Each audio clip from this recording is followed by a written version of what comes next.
অনাথের বাচ্চা অনাথ, ইতরের বাচ্চা, তোর সাহস হলো কি করে আমায় স্পর্শ করার? কিরে অনাথের বাচ্চা, কথা বলছিস না যে? না আরো কয়েকটা দিব তোকে? তোমরা যারা আমার ভয়েসকে ভালোবাসো তারা এই মুহূর্তে আমাদের চ্যানেলটি অবশ্যই সাবস্ক্রাইব করে রাখবে। প্রতিদিন ভালোবাসার নতুন নতুন গল্প পেতে চ্যানেলটি সাবস্ক্রাইব করে পাশে থাকা বেল বাটনে ক্লিক করুন। আর হ্যাঁ, ভিডিওটি সম্পূর্ণ শুনবেন। কার জীবনের মোড় কখন ঘুরে যাবে সেটা কেউই বলতে পারে না। এই মোড় ঘুরে যাওয়ার সাথে কারো জীবনে সুখ আসে আর কারো জীবনে দুঃখ আসে। কি বুঝতে পারছেন না কিছুই, তাই তো? তাহলে গল্পে যাওয়া যাক। আমি চিৎকার করতে পারছি না, আমার চিৎকার করার রাস্তা বন্ধ করে দিয়েছে। আমার শরীরে লাঠির আঘাতে আঘাতে শরীর থেকে রক্ত পড়ছে, আমার রক্তাক্ত জায়গাতে লবণ দিয়ে আমার যন্ত্রণা আরো বাড়িয়ে দিচ্ছে। কালকে রাত থেকে বিরতিহীনভাবে আমায় মেরে যাচ্ছে। মনে হচ্ছে নিজের জীবনের অন্তিম মুহূর্তের সামনে দাঁড়িয়ে আছি। যে কোনো সময়ই আমার প্রাণ পাখি উড়াল দিয়ে দিবে আমার আঘাতপ্রাপ্ত শরীর থেকে।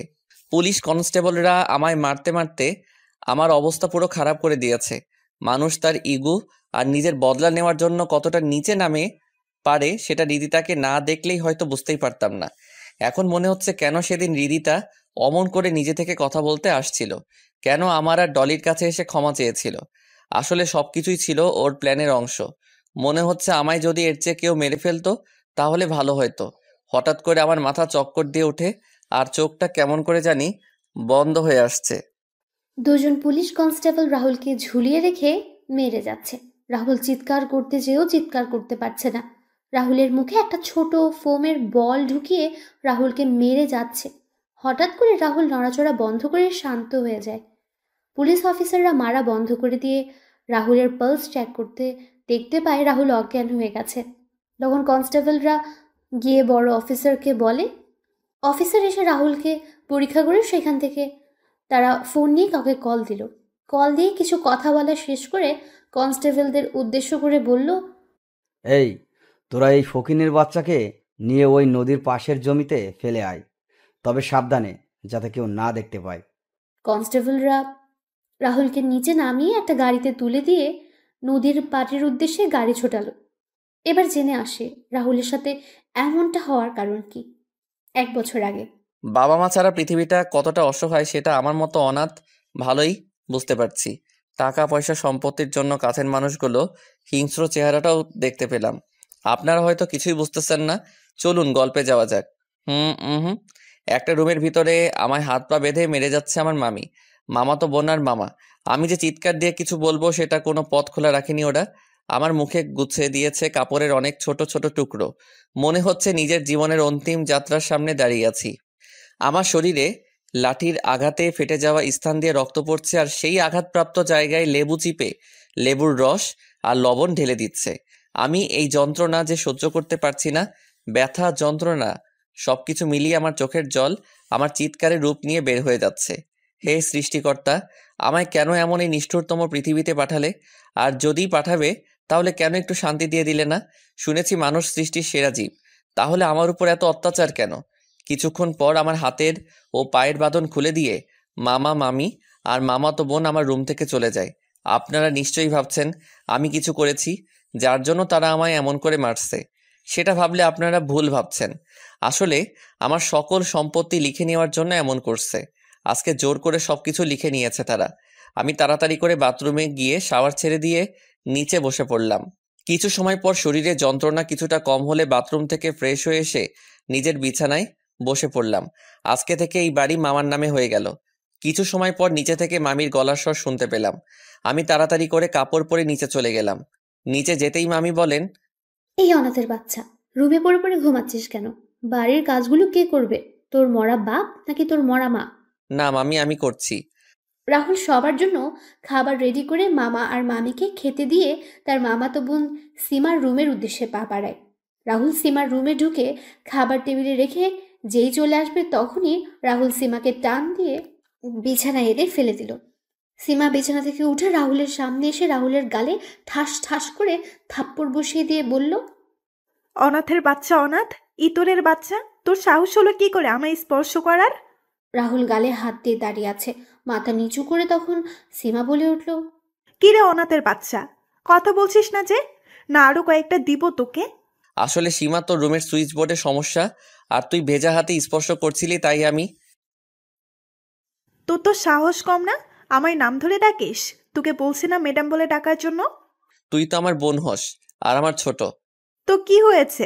তুই হলি আমাদের বাড়ির চাকর, so you call me madam. It's that clear? হুম। মাকে বলে দিস আমি কলেজে যাচ্ছি, আমার গাড়ি নিয়ে তুই হেঁটে চলে আসিস। খাবারটা খেয়ে যান। তোর হাতের খাবার খেতে ইচ্ছে করছে না আমার, আমি বাইরে খেয়ে নিব। সীমা কথাগুলো বলে গাড়ির চাবি ঘুরিয়ে ঘুরিয়ে রুম থেকে বের হয়ে যায়। রাহুল একটা হাসি দিয়ে সেখান থেকে নিচে এসে কাজ করতে শুরু করে। এবার আপনাদের রাহুলের পরিচয় দিয়ে দিই। আমাদের গল্পের নায়ক রাহুল রাজ। মা বাবা কেউ বেঁচে নেই। রাহুলের বয়স যখন 9 বছর তখন রাহুলের বাবা মা মারা যান। রাহুলের অনেক সম্পত্তি। রাহুল এবার অনার্স 2য় বর্ষে পড়ছে। রাহুলের মামা আর মামি মিলে সুযোগ বুঝে রাহুলকে তাদের সাথে নিয়ে আসেন আর তারপর রাহুলের সকল সম্পত্তি নিজের নামে লিখে নেন। তারপর থেকে রাহুল হয়ে যায় নিজের বাসারই কাজের লোক। অবশ্য রাহুলের মামা তো বড় বোন সুমন আপু বেঁচে থাকলে রাহুলের সাথে এমন কোনো কাজ হতো না। কিন্তু ভাগ্যের কি নির্মম পরিহাস, 4 বছর আগে সুমন আপু পরপারে চলে গেলেন। আর বাকিটুকু গল্পের সাথে থাকলেই জানতে পারবেন। রাহুল নিচে আসতেই তার মামি বলে উঠল, কিরে সীমা কোথায়? মামি সে তো কলেজে চলে গেছে। আচ্ছা, এই সব কিছু ধুয়ে রান্নাঘরে রেখে দে, আর বাসার সকল কাজ করে তারপর ভার্সিটিতে যাবি, না হলে সকালের কথা মনে থাকে যেন। রাহুল একটা হাসি দিয়ে সকল কাজ শেষ করার জন্য রান্নাঘরে চলে গেল।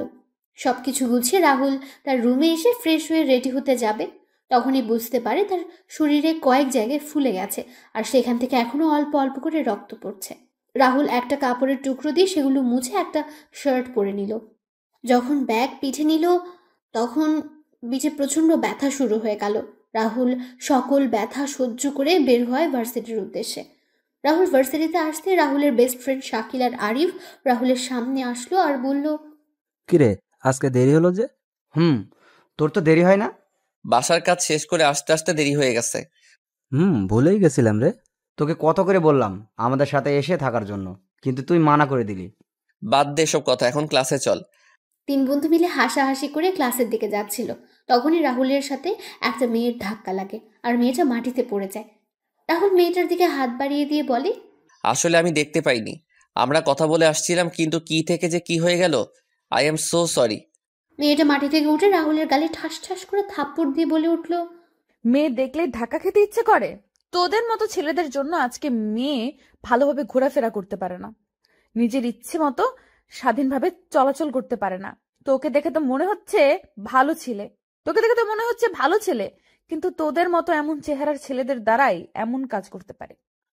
আসলে আপনি। তোর তো সাহস কম না, আমার মুখের উপর কথা বলিস? এই, তোরা এই ছেলেকে আমার সামনে থেকে নিয়ে যা, না হলে আমি এই ছেলেকে মেরে ফেলবো। অর্পা আর মিথিলা এসে রিদিতাকে বলে, রিদি চল তো এখান থেকে, এই ছেলের সাথে কথা বলে লাভ নেই, চল তো ওইদিকে যাই। চল, এর সাথে কথা বলে লাভ নেই। আর শুন, তুই আমার সামনে পড়লে তোর অবস্থা খারাপ করে দিব। কথাটা বলে রিদিতা আর তার বন্ধুরা চলে গেল। শাকিল আর আরিফ রাহুলের সামনে এসে বলল, সরি বন্ধু, আমাদের জন্য তোকে কথা শুনতে হলো। রে বন্ধু, ভুলটা আমাদেরই ছিল। আরে বেটার চল তো, আমি এসব কথায় কান দেই না, ছোট থেকে শুনতে শুনতে আমার গায়ে এখন শুয়ে গেছে। রাহুল কথাটা বলে ক্লাসের দিকে হাঁটা দিল আর পেছন পেছন আরিফ আর শাকিল আসছে। রাহুল ক্লাসে এসে সামনের সিটে বসে পড়ল। তখন রিদিতা ক্লাসে এসে প্রবেশ করলো।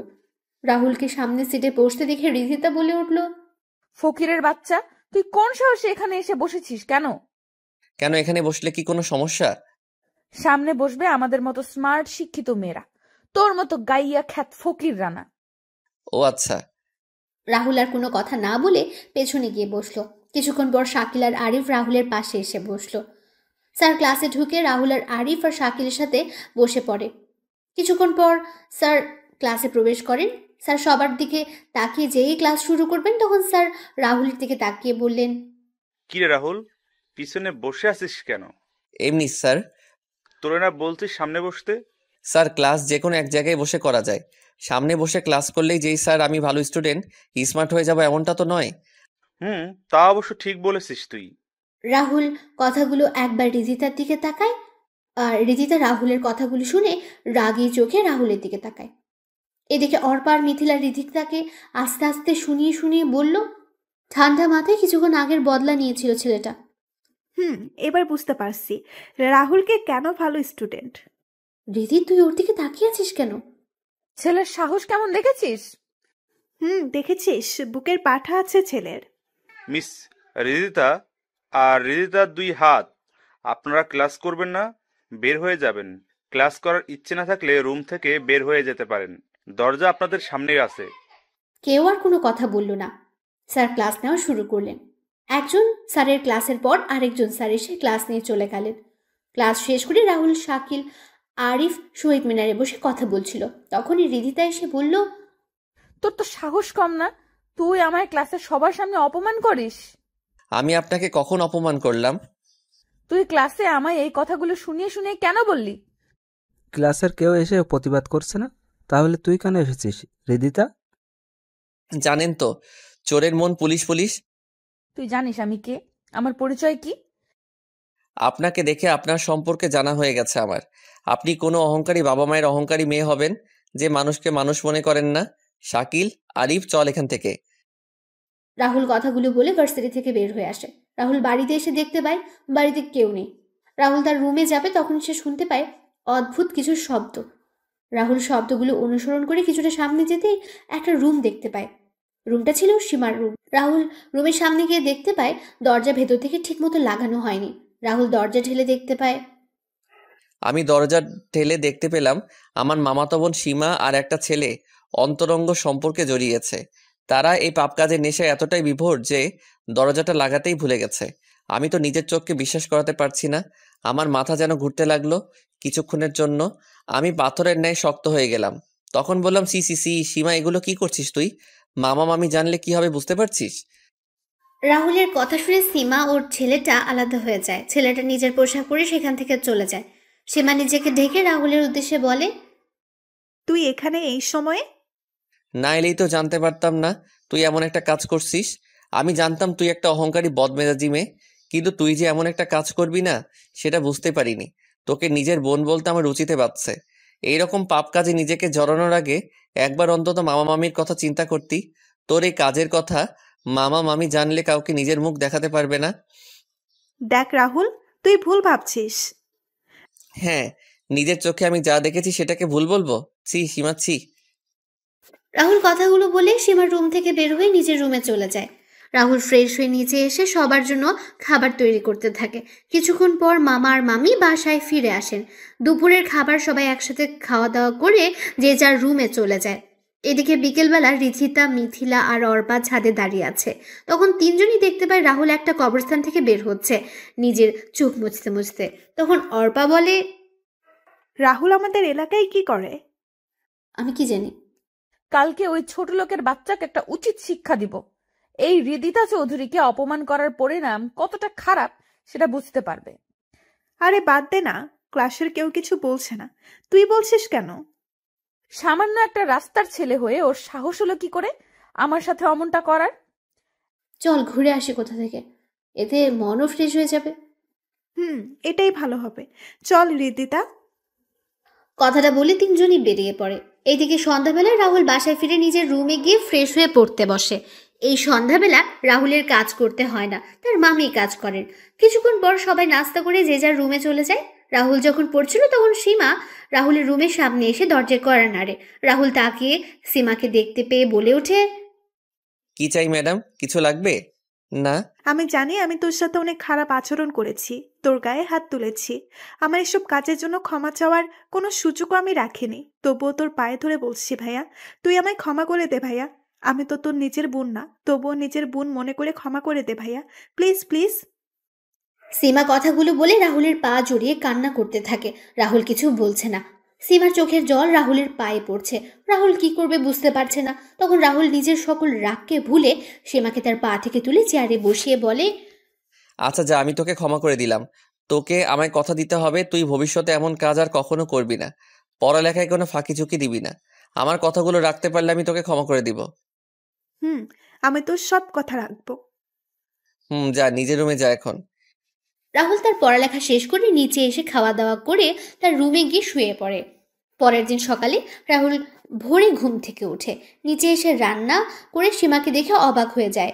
সীমাকে উদ্দেশ্য করে বলে, কিরে তুই এত সকালে রান্না করে? আমি। কেন? আজকে থেকে আমি সকাল দুপুরের নাস্তা খাবার আমি আর মা সবার জন্য তৈরি করব। তুই কোনো কাজ করবি না। তুই এখন শুধু পড়ালেখা করবি। আমরা এতদিন তোর সাথে খারাপ ব্যবহার। কালকে কি বললি আর এখন কি করছিস? সবকিছু মনে আছে আমার। পড়ালেখা করবি তাহলে রান্নাঘরে কি? যা গিয়ে পড়তে বস। যা তো ভাইয়া, আমায় ডিস্টার্ব করিস না। তুই রুমে গিয়ে ফ্রেশ হয়ে আয়, আমি খাবার দিচ্ছি। কিন্তু যা তো তুই। সীমা রাহুলকে সেখান থেকে তার রুমে ঠেলে পাঠিয়ে দেয়। রাহুল হাসতে হাসতে তার রুমে চলে যায়। এদিকে রাহুলের মামি নিচে এসে দেখতে পান সীমা রান্নাঘরে রান্না করছে। তখন সীমাকে বললেন, সীমা তুই রান্না করে কেন? রাহুল কোথায়? ভাইয়া এসেছিল, কিন্তু আমি ভাইয়াকে তার রুমে পাঠিয়ে দিয়েছি। ভাইয়া মানে? ভাইয়াকে ভাইয়া বলবো না তো কি বলবো? মা তোর শরীর খারাপ? তুই কি বলছিস এসব? মা আমি ঠিক বলছি। কিছুক্ষণ পর সবাই খাওয়া দাওয়া শেষ করে নিজের রুমে চলে যায়। রাহুল রেডি হয়ে গাড়ির কাছে এসে সীমার জন্য অপেক্ষা করতে থাকে। কিছুক্ষণ পর সীমাও চলে আসে গাড়ির কাছে। দুজনে গাড়িতে বসে রাহুল গাড়ি চালানো শুরু করে। কিছুক্ষণ পর সীমার কলেজে সীমাকে নামিয়ে দিয়ে গাড়ি যেয়ে রেখে আসতে যাবে, তখন সীমা বলে, ভাইয়া গাড়ি তুই নিয়ে যা, তুই 1:30 এখানে চলে আসিস। না, গাড়ি এখানে থাক। না, আমি যা বলেছি সেটাই, যা এখন তুই। রাহুল গাড়ি নিয়ে ভার্সিটিতে প্রবেশ করে গাড়ি পার্ক করে গাড়ি থেকে বের হয়। রাহুলকে গাড়ি থেকে বের হতে দেখে অনেকে তাকিয়ে আছে। অর্পা আর মিথিলা বলে ওঠে, এটা কি দেখছি আমি? যেই ছেলে গতকালকে নোংরা পোশাক পরে ভার্সিটিতে এসেছিল আজকে দামি একটা গাড়ি থেকে নামছে। এটা দেখে আমার মনে হচ্ছে কাশেম টিভির কোনো প্রোগ্রাম চলছে। রিদিতা অর্পা আর মিথিলাকে পিঠে দুইটা ধুম করে বসিয়ে দিয়ে বলে ওঠে, এত গড়াগড়ি করছিস কেন? দেখ গাড়ি কোথা থেকে ভাড়া করে নিয়ে আসছে হয়তো। বন্ধু কি রে, হঠাৎ করে গাড়ি নিয়ে? না, কালকের অপমানের বদলা নিতে। না সালা, আসলে সীমার ওই কথাটা বললাম না। ও আচ্ছা, এই ব্যাপার। তবে একদিক দিয়ে ভালো হয়েছে, সীমা যে তোকে সাপোর্ট করেছে, এটাই অনেক ভালো। তারপর সবাই মিলে ক্লাসে চলে যায়। ক্লাস শেষ করে রাহুল আরিফ আর শাকিলকে বিদায় দিয়ে চলে যায়। সীমাকে কলেজ থেকে নিয়ে বাসায় চলে আসে। বাসায় এসে রাহুল দেখতে পায় খাবার টেবিলে সাজানো। রাহুলও ফ্রেশ হয়ে এসে খাবার খেয়ে নিজের রুমে চলে যায়। রাতের বেলা সবাই যখন খাবার খাচ্ছিল তখন টিভির নিউজে সবাই শুনতে পায় আজকের সিলেটের বড় রাস্তার পাশের মোড়ে কয়েকজন সন্ত্রাসীর মরদেহ গাছের ডালে ঝুলন্ত অবস্থায় পাওয়া গেছে। পুলিশ এখনো সঠিক করে কিছু বলতে পারছে না, তবে সন্ত্রাসীদের বুকে বড় বড় করে লেখা আছে দ্য ডেথ ডেভিল। এভাবে চলে যায় 10টা দিন। এই 10 দিনে সীমা রাহুলের সাথে অনেক ভালো ব্যবহার করেছে, নিজের ভাইয়ের মতো। এই 10 দিনে মনে হয়েছে সীমা ও রাহুলের একজন মায়ের পেটের ভাই বোন। পরের দিন সকালে রাহুল ভার্সিটিতে চলে যায়। আজকে অবশ্য সীমা কলেজে যায়নি, তাই রাহুল গাড়ি নিয়ে আসেনি। রাহুল ভার্সিটিতে আসতেই রিধিতা বলে ওঠে, কি রে ছোট লোক, আজকে তোর গাড়ি কোথায়? এই কয়েকদিন তো গাড়ি নিয়ে এসেছিলি। আপনার কি কোনো কাজ নেই? আমি তো আপনার সাথে নিজে থেকে কথা বলি না, তাহলে কেন আমার সাথে আসছেন কথা বলতে? আর কথা যখন বলতেই হবে তাহলে ভদ্রভাবে কথা বলতে পারেন না? না পরিবার থেকে ভদ্রভাবে কথা বলার সুযোগ পাননি? তোর মতো ছোট লোকের সাথে আমায় কথা বলতে হলে চিন্তা করে কথা বলতে হবে। ওই যে বললাম, আপনি কোন পরিবারের মেয়ে সেটা আপনাকে দেখেই বোঝা যাচ্ছে। রাহুল আর কোনো কথা না বলে সেখান থেকে ক্লাসে চলে যায়। কিছুক্ষণ পর স্যার ক্লাসে এসে ক্লাস শুরু করেন। ক্লাস শেষ করে যখন সবাই বের হচ্ছিল তখনই রাহুলের ফোন বেজে ওঠে। রাহুল ফোন রিসিভ করার সাথে ওপাশ থেকে কেউ কিছু কথা বলে। রাহুল তাড়াতাড়ি করে বাড়ির সামনে এসে দেখতে পায় বাড়িতে অনেক মানুষ। রাহুল হাঁটছে সামনের দিকে, কিন্তু এত মানুষ বাড়িতে কেন সেটা বুঝতে পারছে না। রাহুল কিছুটা সামনে যেতে তার মামির গলা শুনতে পেলে রাহুল তাড়াতাড়ি করে ঘরে ঢুকে পড়ে। আর ঘরে ঢুকে যা দেখতে পেল এতে করে রাহুলের মাথায় আকাশ ভেঙে পড়ে। রাহুল কি করবে বুঝতে পারছে না। রাহুল ধীর পায়ে হেঁটে ফ্লোরে সাদা চাদর জড়িয়ে রাখা লাশটার সামনে যে চাদর সরিয়ে দেখতে পায় সীমা মাটিতে শুয়ে আছে। রাহুল সীমার লাশের পাশে ধূপ করে বসে যায়। রাহুলের চোখ দিয়ে জল গড়িয়ে পড়ছে। রাহুল তার মামির দিকে তাকাতে রাহুলের মামি রাহুলের দিকে কান্না মিশ্রিত কণ্ঠে বলে উঠলেন, আমি বাসায় এসে কারো কোনো সারা শব্দ পাচ্ছিলাম না, তাই আমি যখন সীমার রুমের সামনে আসি তখন দেখি সীমা তার রুমের ফ্যানের সাথে ঝুলছে। কথাটা বলে মামি কান্না করতে থাকেন। রাহুল কি বলবে বুঝতে পারছে না। তখন রাহুল সীমার হাতে একটা কাগজ দেখতে পায়। রাহুল কাগজটা নিয়ে দেখতে পায় সেখানে লেখা আছে, ভাইয়া আমায় ক্ষমা করে দিস। আমি তোর কথাগুলো রাখতে পারলাম না। চেষ্টা করেছিলাম তোর কথা রাখার জন্য, কিন্তু রাখতে পারিনি আমি। আমি তোর সাথে অনেক খারাপ ব্যবহার করেছি, এমনকি তোর উপর হাত তুলেছি। ভাইয়া আমায় ক্ষমা করে দিস। ভালো থাকিস আর আমার মা বাবাকে দেখে রাখিস। আমার মা বাবার আর কেউ রইলো না রে ভাইয়া, এখন তুই তাদের জন্য সব কিছু। ইতি তোর বেয়াদব বোন সীমা। রাহুল চিঠিটা পড়ে সীমার প্রাণহীন দেহটাকে জড়িয়ে ধরে কান্না করতে থাকে। কিছুক্ষণ পর বাসায় পুলিশ আসে আর জিজ্ঞেস করে, আপনাদের কারো উপর কি কোনো সন্দেহ হচ্ছে?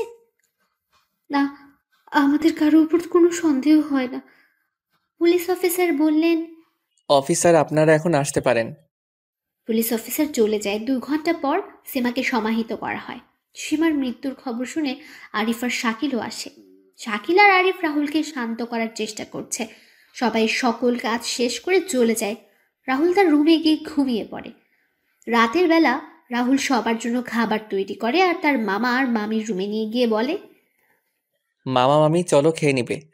না, আমার খিদে নেই, তুই খেয়ে নে। তুই খেয়ে ঘুমিয়ে পড়। তোমাদের শরীর খারাপ করবে না, খেলে চলো তো এখন। রাহুল জোর করে তার মামার মামিকে নিয়ে খাবার টেবিলে চলে যায় আর দুজনকে খাইয়ে দিচ্ছে নিজের হাতে। রাহুলের মামা আর মামি অবাক চোখে রাহুলের দিকে তাকিয়ে আছেন আর চোখের জল ফেলছেন। তখন রাহুলের মামা রাহুলকে বললেন, তোর সাথে তো আমরা অনেক খারাপ ব্যবহার করেছি, তারপরও তুই আমাদের। তো কি হয়েছে? মামা হচ্ছে মায়ের ভাই, মাতুল সমান, আর মামি হচ্ছে মায়ের পরবর্তী স্থান। আমাদের ক্ষমা করে দে বাবা, আমরা সম্পত্তির লোভে অন্ধ হয়ে গিয়েছিলাম। আরে কথা বলা বন্ধ করে খাও তোমরা। সবাই খাওয়া দাওয়া করে যে যার রুমে গিয়ে ঘুমিয়ে পড়ে। পরের দিন সকালে রাহুল যে ইউনিভার্সিটিতে প্রবেশ করতে যাবে, তখন রিধিতা রাহুলের সামনে এসে দাঁড়ায়। তখন রাহুল বলে, কি ব্যাপার, আপনি রাস্তা আগলে দাঁড়ালেন কেন? ঠাস ঠাস, তোরে বলছি না আমায় কোনো প্রশ্ন করবি না। প্রশ্ন আমি তোকে করব। আচ্ছা করুন, কি প্রশ্ন করবেন? তুই কালকে আমার সিটে বসেছিস, তার উপর আমায় কথা শুনিয়েছিস, এর জন্য তোকে শাস্তি পেতে হবে। শাস্তি পেতে হবে মানে? এই, তোরা বল, একে কি শাস্তি দেওয়া যায়? আজকে আরিফ আর শাকিল ভার্সিটিতে আসেনি। রিদিতার কথা শুনে ওর এক বন্ধু এক এক রকমের শাস্তির নাম বলছিল। তখন অর্পা বলে ওঠে, রিদিতা, কালকে না তোর পানের বোতল ড্রেনে পড়ে গেছিল ওইটা? Good idea. দেখুন, আমি ক্ষমা চাইছি কালকে সবকিছুর জন্য। আমার মন মেজাজ ভালো নেই, তাই আমায় এসব শাস্তি দিয়েন না। তুই এসব বলে পার পেয়ে যাবে ভেবেছিস? তাহলে তুই ভুল ভাবছিস। তুই ভুল করেছিস, তার মাসুল তো দিতেই হবে। কথাগুলো বলে রিদিতা আর ওর বান্ধবীরা আমার দিকে এগোতে লাগলো, আর আমি পিছাতে লাগলাম। পিছাতে পিছাতে আমি হঠাৎ আমার চোখ পড়ে, আমি একটা ড্রেনের ঢাকনা খোলা, আমি সেটা দেখে পাশ কেটে সরে আসি। কিন্তু রিদিতা আমার দিকে তাকিয়ে হাঁটছিল আর পড়ে গেল ড্রেনের ভিতরে। রিদিতাকে ড্রেনের ভিতরে পড়তে দেখে সবাই রিদিতাকে নিয়ে হাসাহাসি করছে। আমি দাঁড়িয়ে আছি চুপচাপ। আমি যে হাসছি না এটা নয়, আমি হাসছি, তবে ভেতরে ভেতরে। নিজেকে কিছুটা স্বাভাবিক করে আমি কিছুটা এগিয়ে গিয়ে হাত বাড়িয়ে দিয়ে বললাম, চলুন উঠে আসুন এখন। তুই শর্ত, তোর মতো ছোট লোকের হাতে আমি হাত রাখবো? ছোট লোককে সেটা এখন সবাই দেখতে পাচ্ছে। যেখানে পড়েছেন সেখান থেকে বাজে দুর্গন্ধ আসছে। আপনার বান্ধবীরা চলে গেছে, তাড়াতাড়ি উঠে আসুন। রাহুল রিদিতাকে গাড়ি থেকে তুলে দিয়ে বলে, যান, বাসায় গিয়ে ফ্রেশ হয়ে নিন, আর কারোর সাথে খারাপ কাজ করার আগে 3বার ভেবে নিবেন। আসি আমি। রিদিতা চলে যায় গাড়ি নিয়ে বাসায়, আর রাহুল চলে যায় ক্লাসে। রাহুল গিয়ে দ্বিতীয় সারির একটা সিটে বসে পড়ে। কিছুক্ষণ সময় পর একটা ছেলে ক্লাসে প্রবেশ করে। রাহুল তখন বই পড়ছিল। তখনই রাহুল উড়ে গিয়ে দেওয়ালের সাথে ধাক্কা খায়। দেওয়ালের সাথে ধাক্কা খাওয়ার সাথে সাথে রাহুলের মাথা ফেটে রক্ত বের হয়ে যায়। রাহুল মাথা চেপে ধরে দাঁড়াতে একটা ছেলে বলে ওঠে, এই সিটটা হলো আমার। তুই এখানে বসার সাহস পেলি কোথা থেকে? যা পিছনে গিয়ে বসে পড় চুপচাপ। কোনো কথা না বলে নিজের মাথা চেপে ক্লাস থেকে বের হয়ে একটা গাছের নিচে বসে পড়লাম। মাথাটাও কেমন যেন ঘুরছে, কি করব বুঝতে পারছি না। হঠাৎ করে চোখ দুটো বন্ধ হয়ে গেল। রাহুলের যখন জ্ঞান ফেরে তখন সে দেখতে পায় একটা রুমে শুয়ে আসে। তারপর পাশে আরিফ, শাকিল আর একটা মেয়ে দাঁড়িয়ে আছে। তখন রাহুল বলে, তুই হাসপাতালে আছিস? আর আমাদের এখানে ও আসতে বলেছে। কে উনি? আমার নাম ডলি। আমি তোমাদের সাথেই পড়ি। আসলে ক্লাসে যে ছেলেটা তোমায় মেরেছে সে হচ্ছে এই শহরের মাফিয়া ও ড্রাগসের ব্যবসাকারী জয়নালের ছেলে ডনি। তুমি যেই সিটে বসেছিলে ওই সিটে ডনি ছাড়া কেউ বসে না। কিন্তু ওই ছেলেকে তো আমি এই কয়েক মাসে ক্লাসে দেখিনি। রাহুল, তোকে এটা বলা হয়নি আমাদের। আসলে ডনি খুব কম সময়ই ভার্সিটিতে আসে। যখন ড্রাগসের মজুদ ভার্সিটিতে শেষ হয়ে যায় তখন ডনি আসে। মানে? পরে শোনা যাবে। তুমি রেস্ট নাও, আমি আসছি বিল মিটিয়ে। রাহুল চোখ বন্ধ করে শুয়ে আছে আর মনে হচ্ছে সীমার কথা আর সুমনা আপুর কথা। রাহুলের চোখগুলো ভিজে ওঠে। রাহুল চোখের জল মুছে চোখ বন্ধ করে মুখে একটা হাসি বজায় রেখে সিটি বাজাতে থাকে। কিছু সময় পর রাহুলকে নিয়ে আরিফ আর শাকিল বাসায় চলে যায়, আর ডলি চলে যায় ডলির বাসায়। আরিফ আর শাকিল মামা মামিকে সবকিছু খুলে বলে। তখন মামা বলেন, বাবা, তুই চিন্তা করিস না, আমি ওই ছেলেকে জেলের ভাত খাইয়ে ছাড়বো। মামা বাদ দাও তো। কুকুর কুকুরের মতো কাজ করেছে, তাই আমরাও কি কুকুরের মতো কাজ করব?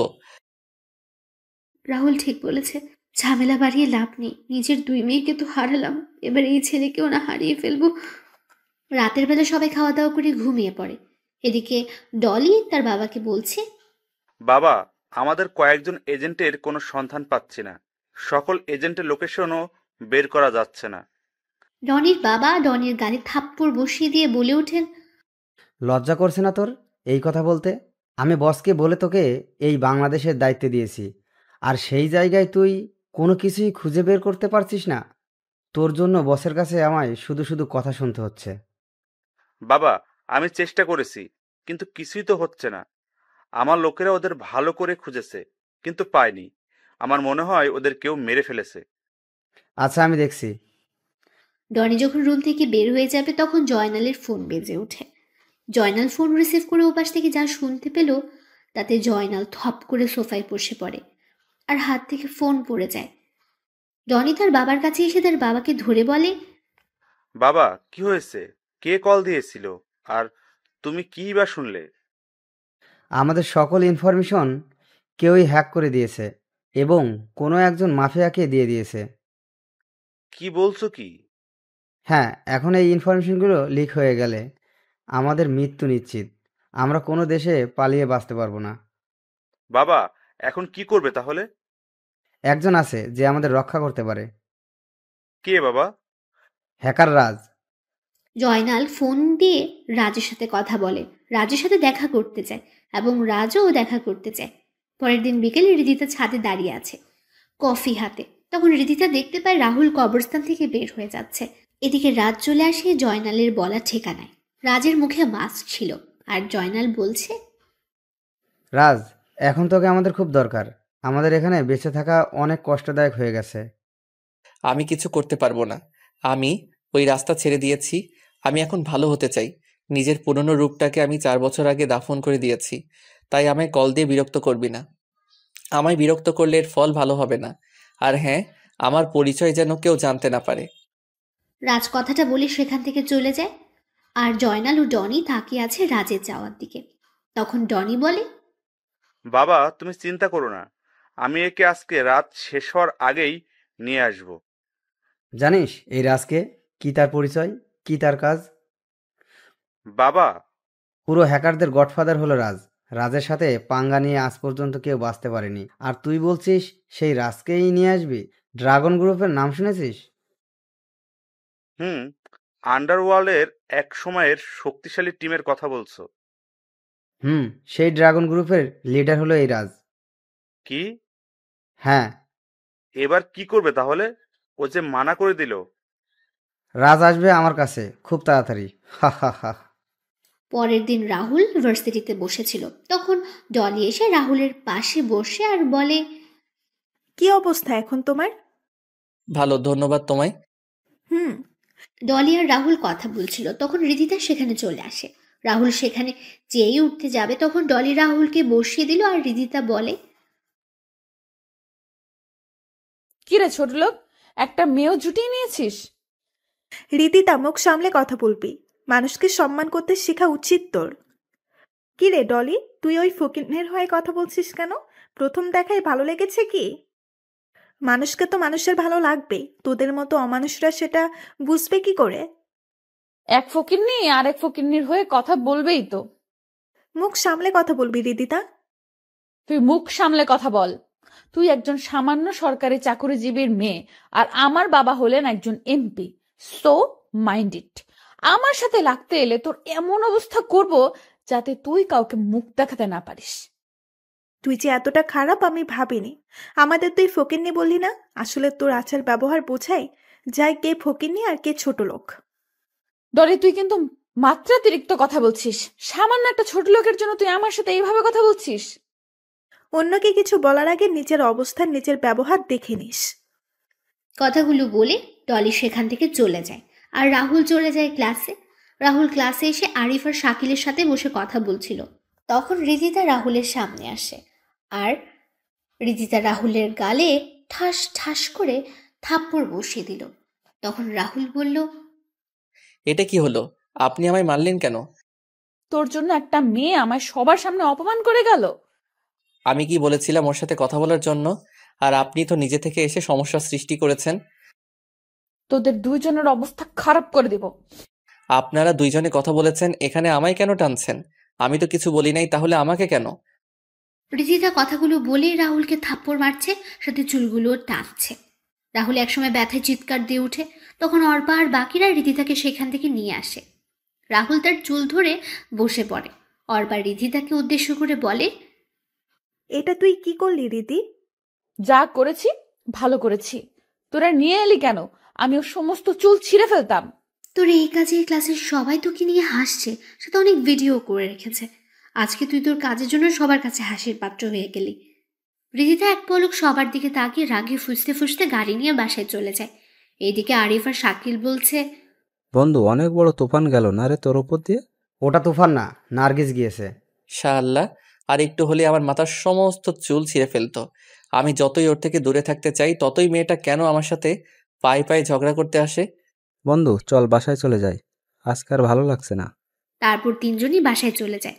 পরের দিন সকালে রাহুল ভার্সিটিতে আসতে দেখতে পায় রিদিতা আর তার বান্ধবীরা ডলিকে ঘিরে ধরে বাজেভাবে কথা বলছে। রিদিতা তার ছেলে বন্ধুরা ডলিকে বাজেভাবে ধরে আছে, আর ভার্সিটির সকল স্টুডেন্টদের দিকে তাকিয়ে আছে। ডলি নিজেকে ছাড়ানোর চেষ্টা করছে, কিন্তু পারছে না। রাহুলের এটা দেখে মেজাজ গরম হয়ে যায়। তখন রাহুল রিদিতার সামনে গিয়ে বলে, এখানে কি হচ্ছে? এখানে ওই মেয়ের মুখ কালো করে সমাজের মাঝে নতুন পরিচয় হবে। দেখুন আপনার সমস্যা আমার সাথে, তাই ডলিকে ছেড়ে দিন।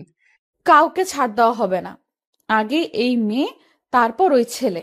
ওই, তোরা ভিডিও কর। আমি আজকে ডলির সম্মানহানি করব। কথাটা বলে রিদিতা যখন ডলির ওড়না ধরে টান দিবে, তখন রাহুল আবার বলে, একজন মেয়ে হয়ে আপনি আরেকটা মেয়ের সাথে এমন করছেন?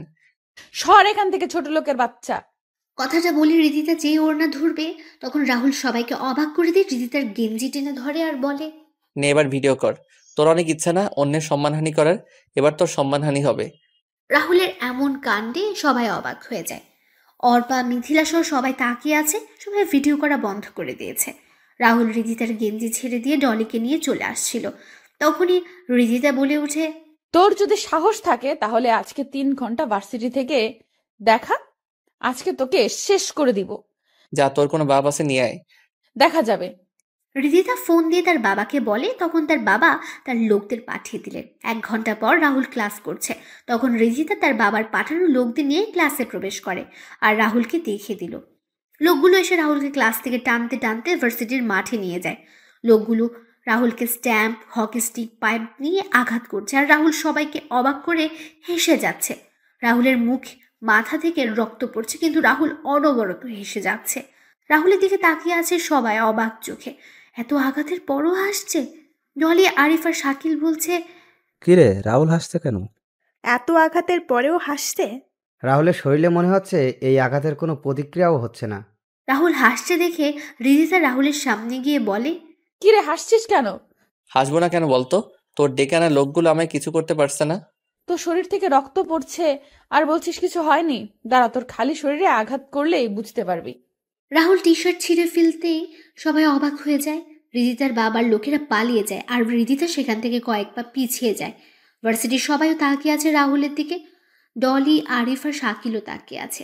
রাহুল হৃদিতার সামনে গিয়ে বলে, কি রে, মারবি না আমায় তুই? কে তুই? আমি একজন ছোটলোক মানুষ। তাহলে তোর শরীরে এতগুলো আঘাত ও গুলির চিহ্ন কেন? তোর এসব জানার কোনো প্রয়োজন নেই। তুই মার আমায়, আয় মার। রাহুল কথাগুলো বলে হৃদিতার দিকে এগোচ্ছিল, তখনই হৃদিতা ও তার বন্ধুরা সেখান থেকে দৌড়ে চলে গেল। রাহুল তার রক্তাক্ত টি শার্ট গায়ে জড়িয়ে ভার্সিটির বাইরে এসে একটা টঙের দোকান থেকে সিগারেট টানছে। তখন ডলি, শাকিল আর আরিফ আসে। রাহুল একবার তাকিয়ে আবার সিগারেটের ধোঁয়া উড়াতে লাগলো। সিগারেট শেষ হলে শাকিল বলে, ভাই, আপনি কে বলুন তো? আপনি যে কোনো সাধারণ মানুষ নয়, সেটা আমরা বুঝে গেছি। কি বলছিস কি তোরা? তোর শরীরে এগুলো এলো কিভাবে? বলবো সব, তবে লক্ষ্য যেদিন পূরণ হবে সেই দিন বলবো। রাহুল কথাটা বলে সেখান থেকে চলে যায় বাসায়। এদিকে হৃদিতা তার রুমে বসে একটু আগের কথা চিন্তা করছে। হৃদিতা মনে মনে বলছে, কে ওই ছেলে? ছেলেটাকে যেমন দেখতে তেমনটা কিন্তু নয়। ওর এমন চেহারার পেছনে কি এমন রহস্য লুকিয়ে আছে? ও শরীরে এত চিহ্ন কিসের? ধুর, ও যেই হোক, তাতে আমার কি? আমার বদলা নিতে হবে। সেদিন আমি চিন্তা করব কি করে যে বদলাটা নেই আমি ঠিক করেই। হৃদিতা বসে এসব চিন্তা করছিল, তখনই হৃদিতা ইয়েস বলে লাফ দিয়ে উঠল। হৃদিতা নিচে গিয়ে খাওয়া দাওয়া শেষ করলো। রাহুল বাসায় এসে তার রুমে গিয়ে ফ্রেশ হয়ে কেটে যাওয়া জায়গায় মলম লাগিয়ে শুয়ে পড়ল। রাতের বেলা যখন সবাই মিলে খাবার খাচ্ছিল, তখনই সবাই নিউজে দেখতে পেল আজকেও বড় রাস্তার পাশের পুকুরে কয়েকজন লাশ পাওয়া গেছে। পুলিশ বলছে মৃত ব্যক্তিরা ড্রাগসের ব্যবসার সাথে জড়িত। আগের মতোই সবার বুকে লেখা আছে দ্য ডেড ডেভিল। পরের দিন সকালে রাহুল ভার্সিটিতে বসে আরিফ, শাকিল আর ডলির সাথে কথা বলছিল। তখনই শাকিল বলে উঠে, ওই, এই ভিডিওটা দেখতো তোরা। কিসের এই ভিডিওটা? আরে বেটা, কালকে রাতে পুলিশের আইজিপিকে কেউ বাজেভাবে হত্যা করেছে, আর বুকে লিখে দিয়েছে day dead devil. Day dead devil মেরেছে। কি শুরু হলো বলতো? দেশে এক এক করে সবাইকে মেরে ফেলছে ওই ডেভিল। আচ্ছা, ভিডিও দেখি। ভিডিওটা নিয়ে দেখতে পেলাম ডেভিল পুলিশের আইজিপিকে প্রথমে উলঙ্গ করে একটা ছুরি দিয়ে গলা থেকে কোমর পর্যন্ত আঘাত করছে এক নাগাড়ে, আর আইজিপি চিৎকার করছে। তারপর ডেভিল আইজিপির বুকে ফুটন্ত অ্যাসিড ঢেলে দিচ্ছে। আইজিপি চিৎকার করতে করতে অজ্ঞান হয়ে যায়। ডেভিল তখন একটা পৈশাচিক হাসি দিয়ে এক কোপে শরীর থেকে আইজিপির মাথা আলাদা করে দিল, তারপর পা হাত কেটে ফেলে। সবার ভিডিওটা দেখে মাথাটা কেমন যেন ঘুরতে লাগলো। রাহুল মোবাইল রেখে বলে উঠে, একটা মানুষ আরেকটা মানুষকে এভাবে মারতে পারে? আমি চিন্তা করতে পারছি না। এই ডেভিল কোন সাইকো হবে? একজন মানুষ কখনো একজন মানুষকে এভাবে মারতে পারে না। আমি শুনেছি ডেভিল এমনি এমনি কাউকে মারে না, কোনো কারণ তো অবশ্যই আছে এর পিছনে।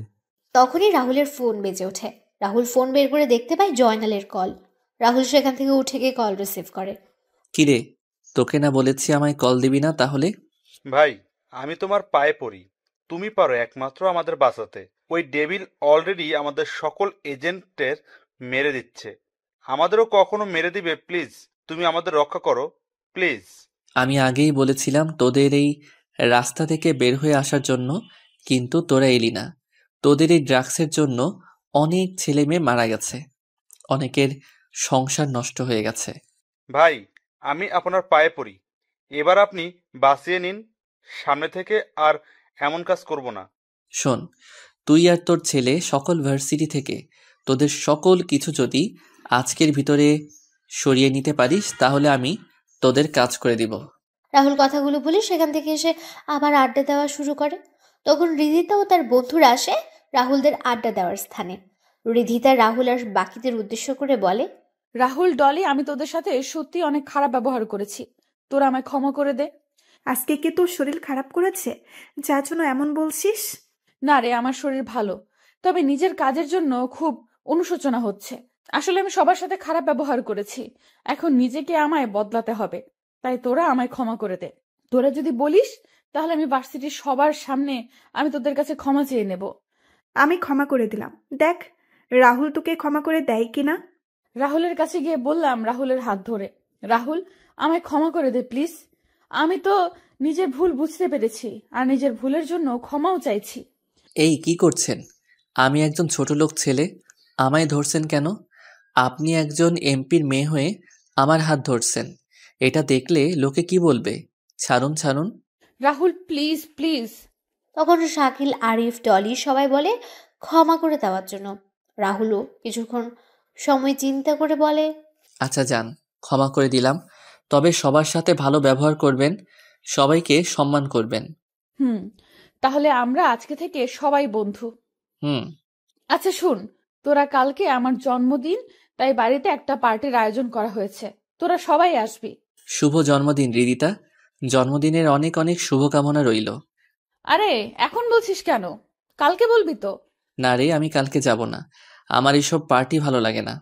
তাহলে বুঝবো তুই আমায় ক্ষমা করিসনি এখনো। আরে না না, তুই ভুল ভাবছিস। তাহলে তুই কালকে আসছিস কিন্তু। সবাই জোর করে রাহুলকে যাওয়ার জন্য, আর রাহুলও কোনো উপায় না পেয়ে রাজি হয়ে যায়। সবাই যখন কথা বলছিল তখন ভার্সিটির কয়েকটা গাড়ি প্রবেশ করে আর সবাই গাড়িগুলোর দিকে তাকায়। তখন সবাই দেখতে পায় ডনি আর জয়নাল গাড়ি থেকে নামছে। ডনি আর জয়নাল গাড়ির পেছনে কয়েকটা ট্রাক প্রবেশ করেছে। ভার্সিটি, ডনি আর তার লোকেরা দৌড়ে চলে যায় একাডেমিক ভবনের দিকে। আর জয়নাল বলে ওঠে, আজকে থেকে এই ভার্সিটিতে কেউ কখনো ড্রাগসের ব্যবসা করতে পারবে না। এই ভার্সিটি হবে মাদক মুক্ত। আমি আমার সকল কিছু নিয়ে যাচ্ছি ভার্সিটি থেকে। ভালো থাকবেন সবাই। জয়নালের কথা শুনে ভার্সিটির সবাই হাততালি দিল। কিছু সময় পর জয়নাল ও ডনি মিলে তাদের সকল কিছু নিয়ে ভার্সিটি ত্যাগ করে। রাহুলরাও উঠে ক্লাসে চলে যায়। ক্লাস শেষ হলে যে যার বাসায় চলে যায়। রাতের বেলা রাহুল একটা পুরাতন ব্যাগ থেকে দুটো ল্যাপটপ বের করে, যার মডেল ছিল Apple MacBook air M2 and Asus রগ G-Virus G15। ল্যাপটপগুলো বের করে তার পুরাতন ওয়েবসাইটগুলোতে প্রবেশ করে এবং সবার উদ্দেশ্যে একটা মেসেজ দিয়ে দেয়। রাহুল জয়নালের পাঠানো সকল ইনফরমেশন অনুযায়ী কাজ করতে লাগে। আর কিছুক্ষণ পর রাহুলের মুখে হাসি ফুটে ওঠে। রাহুল একবার সকল কিছু চেক করে তার ল্যাপটপে সেভ করে রাখে আর জয়নালকে সব কিছু পাঠিয়ে দেয়। এদিকে ডেথ ডেভিল যখন তার কম্পিউটার স্ক্রিনে বসে তখন কিছু লেখা দেখে তার মুখে হাসি ফুটে ওঠে। জয়নাল তার বসকে কল দিয়ে বলছে, বস, রাজ আমাদের কাজ করে দিয়ে এবং আমাদের সকল সিকিউরিটি সিস্টেমের অ্যাক্সেসের সকল কিছু দিয়ে দিছে। এবার আর ওই ডেড ডেভিল আমাদের কিচ্ছু করতে পারবে না। শোন, এবার তুই এই কাজটা তো করতে পারবি। আমি তোকে সকল কিছু বলে দিব। বস, কিন্তু রাজের ছবি তো আমার কাছে নেই। তাহলে? আমি দিয়ে দিচ্ছি। কিছু সময় পর জয়নালের ফোনে একটা ছবি আসে। তখন জয়নাল ডনিকে ডেকে বলে ওঠে, ডনি, ডনি, হ্যাঁ বাবা, বলো। বাবা, এই ছেলেকে খুঁজে বের করতে হবে। আমাদের বসের আদেশ। বাবা, এই ছেলে কে? এই ছেলেই হচ্ছে রাজ, দ্য হ্যাকার। কিন্তু বাবা, এই ছেলে তো আমাদের ভার্সিটিতে পড়ে। মানে? আমাদের ক্লাসে আমাদের সাথেই পড়ে। কিন্তু বাবা, একে দেখে তো হ্যাকার বলে মনে হয় না। আচ্ছা, তাহলে তো শিকারকে পেয়ে গেছি। তাহলে কালকে না মেরে আগামী পরশুদিন মারবো। আর বসও আসবে। শুন, কালকে এমপির বাড়িতে ইনভাইট আছে, আমাদের যেতে হবে। আর ওই এমপির মেয়ের সাথে তোর বিয়ের কথা বলবো। আচ্ছা বাবা। পরের দিন সন্ধ্যাবেলা সবাই চলে যায় রিধিতার বাসায়। রিধিতা রাহুলকে দেখে বলে, কিরে তোরা সবাই চলে এসেছিস? আচ্ছা বস তোরা। আর রাহুল তুই আয় এদিকে। হুম। রিধিতা রাহুলকে নিয়ে তার বাবা আর মায়ের সাথে পরিচয় করিয়ে দিল। রিধিতার বাবা রাহুলকে দেখে কিছুটা চিন্তিত হয়ে পড়েন। তখন রিধিতার বাবা রাহুলকে দেখে বলে উঠলেন, রাজদা। আঙ্কেল, কি বলছেন আপনি? আমার নাম তো রাহুল। হ্যাঁ বাবা, ওর নাম তো রাহুল। তুমি কি রাহুলকে চেনো? হ্যাঁ, না আসলে ওকে দেখতে একজনের মতো দেখতে। কি বলছেন কি আঙ্কেল? না কিছু না। আচ্ছা, তোমরা এনজয় করো, আমি আসছি। রিদিতার বাবা সেখান থেকে চলে যান। তখন রিদিতা ও তার বাবার বন্ধু আমজাদ খানের সাথেও রাহুলের পরিচয় করিয়ে দিল। রিদিতা তার বাবার একজন লোককে ইশারা করে এবং লোকটা ইশারা করে বুঝিয়ে দেয় কাজ হয়ে গেছে। রাহুল তখন সেখানে জয়নাল ও তার ছেলেকে দেখতে পায়। জয়নাল, রিদিতার বাবা আর আমজাদ খান কি যে কথা বলছিলেন। কিছুক্ষণ পর সবাই মিলে অনেক আনন্দ করে রিদিতার জন্মদিনের কেক কাটে। খাওয়া দাওয়া শেষ করে যে যার বাসায় চলে যায়। রাহুল তার রুমে ফ্রেশ হয়ে এসে তার রুমে ঘুমিয়ে পড়ে। আর রিদিতার বাবা তার রুমে বসে কিছু চিন্তা করছেন। তখন রিদিতার চিৎকার শুনে রিদিতার রুমে চলে যান। সেখানে গিয়ে শুনতে পারেন সকালবেলা রাহুল যখন বাসা থেকে বের হয়ে শাকিল আর আরিফের অপেক্ষা করছিল তখন একটা পুলিশের গাড়ি এসে রাহুলের সামনে থামলো আর রাহুলকে তাদের গাড়িতে তুলে নিয়ে গেল। রাহুলকে নিয়ে থানায় এনে সেলের ভেতর রাখা হয়। তখন রাহুল বলে, অফিসার আমায় এখানে নিয়ে আসার কারণ কি? আর আমায় সেলের ভিতরেই বা কেন রাখছেন? পুলিশ অফিসার বলে, আপনি এমপি শরীফ খানের মেয়ের ডায়মন্ডের নেকলেস চুরি করেছেন এবং আমরা সেটা আপনার রুম থেকে পেয়েছি। কি বলছেন কি? আমি এমন কোনো কাজ করি নাই। কেউ আমার নামে মিথ্যা অপবাদ দিয়েছে। Police officer. লাঠির আঘাত পড়লেই সব কিছু স্বীকার করবি। বর্তমানে রাতে রিদিতা তার রুমে বসে গান শুনছে আর চিপস খাচ্ছে আর নেচে যাচ্ছে। তখন তার বাবা হন্তদন্ত হয়ে এসে রিদিতার রুমে ঢোকেন আর রিদিতাকে ধরে বলেন, রিদিতা, রাহুল কোথায়? রিদিতা তার বাবার দিকে ঘুরে ডোন্ট কেয়ার ভাব নিয়ে বলে, ওই ছোট লোক তো এখানে জেলের ভেতরে পুলিশের মার খাচ্ছে। কি বলছিস কি? বাবা আমার সাথে অনেক খারাপ ব্যবহার করেছিল, আমায় থাপ্পড় মেরেছিল। এবার বুঝবে কত ধানে কত চাল। তুই এটা কি করেছিস? তুই জানিস রাহুলকে? তুই জানিস রাহুলের সম্পর্কে? রাহুলের সম্পর্কে তুই শুনলে বুঝতে পারবি আমি কেন তোকে বলছি এসব কথা। বাবা কি বলছো কি তুমি? আর তোমার এই অবস্থা কেন? কি হয়েছে? কে ওই ছোট লোক যার জন্য তুমি এমন করছো? রাহুল হচ্ছে মানুষরূপী একজন হায়না, যে নিজের শিকারকে শিকার করে খুব ঠান্ডা মাথায়। আমি একজন এমপি হয়ে কেন এত ভয় পাচ্ছি সেটা বুঝতে পারছিস না কেন? বাবা আমি তোমার কথার মানে বুঝতে পারছি না কিছুই। মারে, ওই রাহুলই হচ্ছে হ্যাকার জগতের গডফাদার, রাজ দ্য হ্যাকার। আর বিশ্বের শক্তিশালী মাফিয়া গড ড্রাগনের লিডার রাহুল রাজ। আর বিশ্বের শক্তিশালী মাফিয়া গ্রুপের ড্রাগনের লিডার রাহুল রাজ। 3 বছর আগে রাজ কোনো এক অজানা কারণে মাফিয়া ওয়ার্ল্ড ছেড়ে নিরুদ্দেশ হয়ে যায়। আমি গতকালকে দেখেই চিনতে পারি, কিন্তু কনফার্ম হওয়ার জন্য আমি রাজের ডান হাত ছোট ভাই সীমান্তকে কল দেই। তারপর সীমান্ত আমায় সবকিছু খুলে বলে। রিদিতা মাথায় হাত দিয়ে বসে পড়ে বিছানায়। রিদিতার বাবা ভয়ে থরথর করে কাঁপছে। তখন রিদিতা তার বাবাকে কাঁপা কাঁপা গলায় বলে, এটা আমি কি করলাম? বাবার সামান্য পাওয়ার পেয়ে আমি একজনের হায়নার সাথে পাঙ্গা নিয়ে নিলাম। এখন কি হবে বাবা? এখন কি হবে? আমি তো ভুল করে ফেলেছি। এখন কি করব? আমি যে নিজের মৃত্যু নিজে ডেকে এনেছি। আমাদের সকালে তাড়াতাড়ি করে থানায় যেতে হবে এবং রাজকে ছাড়িয়ে নিয়ে আসতে হবে। এখন চল। পরের দিন সকালে রিদিতা আর তার বাবা থানায় গিয়ে যা শুনতে পেলেন তাতে তারা কিছুটা ভয় পেয়ে যান। তারা থানায় গিয়ে রাহুলের কথা জিজ্ঞেস করলে পুলিশ অফিসার বলে, আজকে রাহুলকে কোর্টে নিয়ে যাওয়ার পথে দুটো সন্ত্রাসী গ্রুপ তাদের উপর হামলা করে। একটা গ্রুপ রাহুলকে নিয়ে যায়। ঘটনাস্থলে কয়েকজন সন্ত্রাসী মারা যায় আর তাদের অনেক পুলিশ সদস্য হাসপাতালে ভর্তি আছে। রিদিতা তার বাবা থানা থেকে বের হয়ে আসেন। তখন রিদিতার বাবার ফোন বেজে ওঠে। রিদিতার বাবা ফোন রিসিভ করে শুনতে পান, খান সাহেব, আপনি চিন্তা করবেন না, ভাই আমাদের সাথেই আছে, আপনি আমাদের এখানে চলে আসুন। রিদিতার বাবা রিদিতাকে বাসায় চলে যেতে বলে। তিনি অন্য একটা গাড়ি ভাড়া করে সীমান্তের বলে দেওয়া ঠিকানায় চলে যান। এদিকে রিদিতা বাসার দিকে গাড়ি চালিয়ে আসছিল, তখনই কবরস্থানে সেই চাচাকে দেখতে পায়। রিদিতা গাড়ি থামিয়ে চাচার সামনে গিয়ে বলে, চাচা কেমন আছেন? ভালো রে মা, তুই কেমন আছিস? ভালোই চলছে। চাচা আপনার কাছে কিছু জানার ছিল। হ্যাঁ বল, কি জানতে চাস তুই? আচ্ছা, একটা ছেলেকে দেখি প্রত্যেকদিন বিকেলে কবরস্থানে আসে আর কান্না করতে করতে বের হয়ে যায়। আসলে ছেলেটা এখানে কেন আসে আর কান্নাই বা কেন করে? আচ্ছা, তুমি রাজের কথা বলছো? মারে, ছেলেটার পৃথিবীতে কেউ নেই। রাজের বয়স যখন 10 তখন তার মা বাবা মারা যান। তারপর থেকে রাজের দেখাশোনা করার জন্য তার মামা আর মামি তাদের বাসায় চলে আসেন। রাজের মামা আর মামি ছিলেন লোভী প্রকৃতির। তারা রাজের সম্পত্তির লোভে রাজের দেখাশোনা করার নামে রাজের উপর অত্যাচার করত। রাজের মামা মামি আর রাজের মামাতো ভাই বোন রাজকে সহ্য করতে পারত না। রাজের উপর চলতো প্রাচীন যুগের অমানবিক নিষ্ঠুর অত্যাচার। রাজের বড় মামাতো বোন সুমনা রাজকে অনেক ভালোবাসতো। রাজও সুমনাকে অনেক ভালোবাসতো। বলতে পারিস সুমনা হয়ে যায় রাজের মা বাবা। রাজের উপর কোনো অত্যাচার হলে সুমনা তার প্রতিবাদ করত। রাজকে নিয়ে বিভিন্ন জায়গায় ঘুরতে যেত। সুমনা যতদিন বাসায় থাকতো ততদিন সবাই রাহুলের সাথে ভালো ব্যবহার করত। কিন্তু ভাগ্যের কি নির্মম পরিহাস, সুমনা কোনো এক অজানা কারণে 4 বছর আগে সুমনাও মারা যায়। সুমনা মারা যাওয়ার পর রাজের পুরো পৃথিবী পাল্টে যায়। রাজ হয়ে যায়, রাজ কেমন যেন চুপচাপ হয়ে যায়। মামা মামি আর ছোট মামাতো বোন রাজকে শত আঘাত করলেও রাজ সবকিছু মুখ বুজে সহ্য করে নিত। রাজ প্রত্যেক দিন এসে সুমনা ও তার মা বাবা কবরের কাছে বসে কান্না করে সবকিছু বলতো। আমি ছেলেটার কথাগুলো শুনে বাকরুদ্ধ হয়ে যেতাম। ছেলেটার কান্না শুনে আমি কান্না করতাম। রাজ একদিন এসে কান্না করে বলে, জানো, মা বাবা আপু আজকে মামা মামি আর সীমা মিলে আমায় অনেক মেরেছে।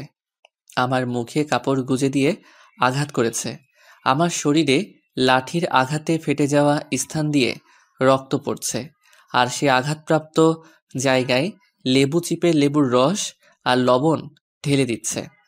আমি এই যন্ত্রণা যে সহ্য করতে পারছি না, ব্যথা যন্ত্রণা সবকিছু মিলিয়ে আমার চোখের জল আমার চিৎকারের রূপ নিয়ে বের হয়ে যাচ্ছে।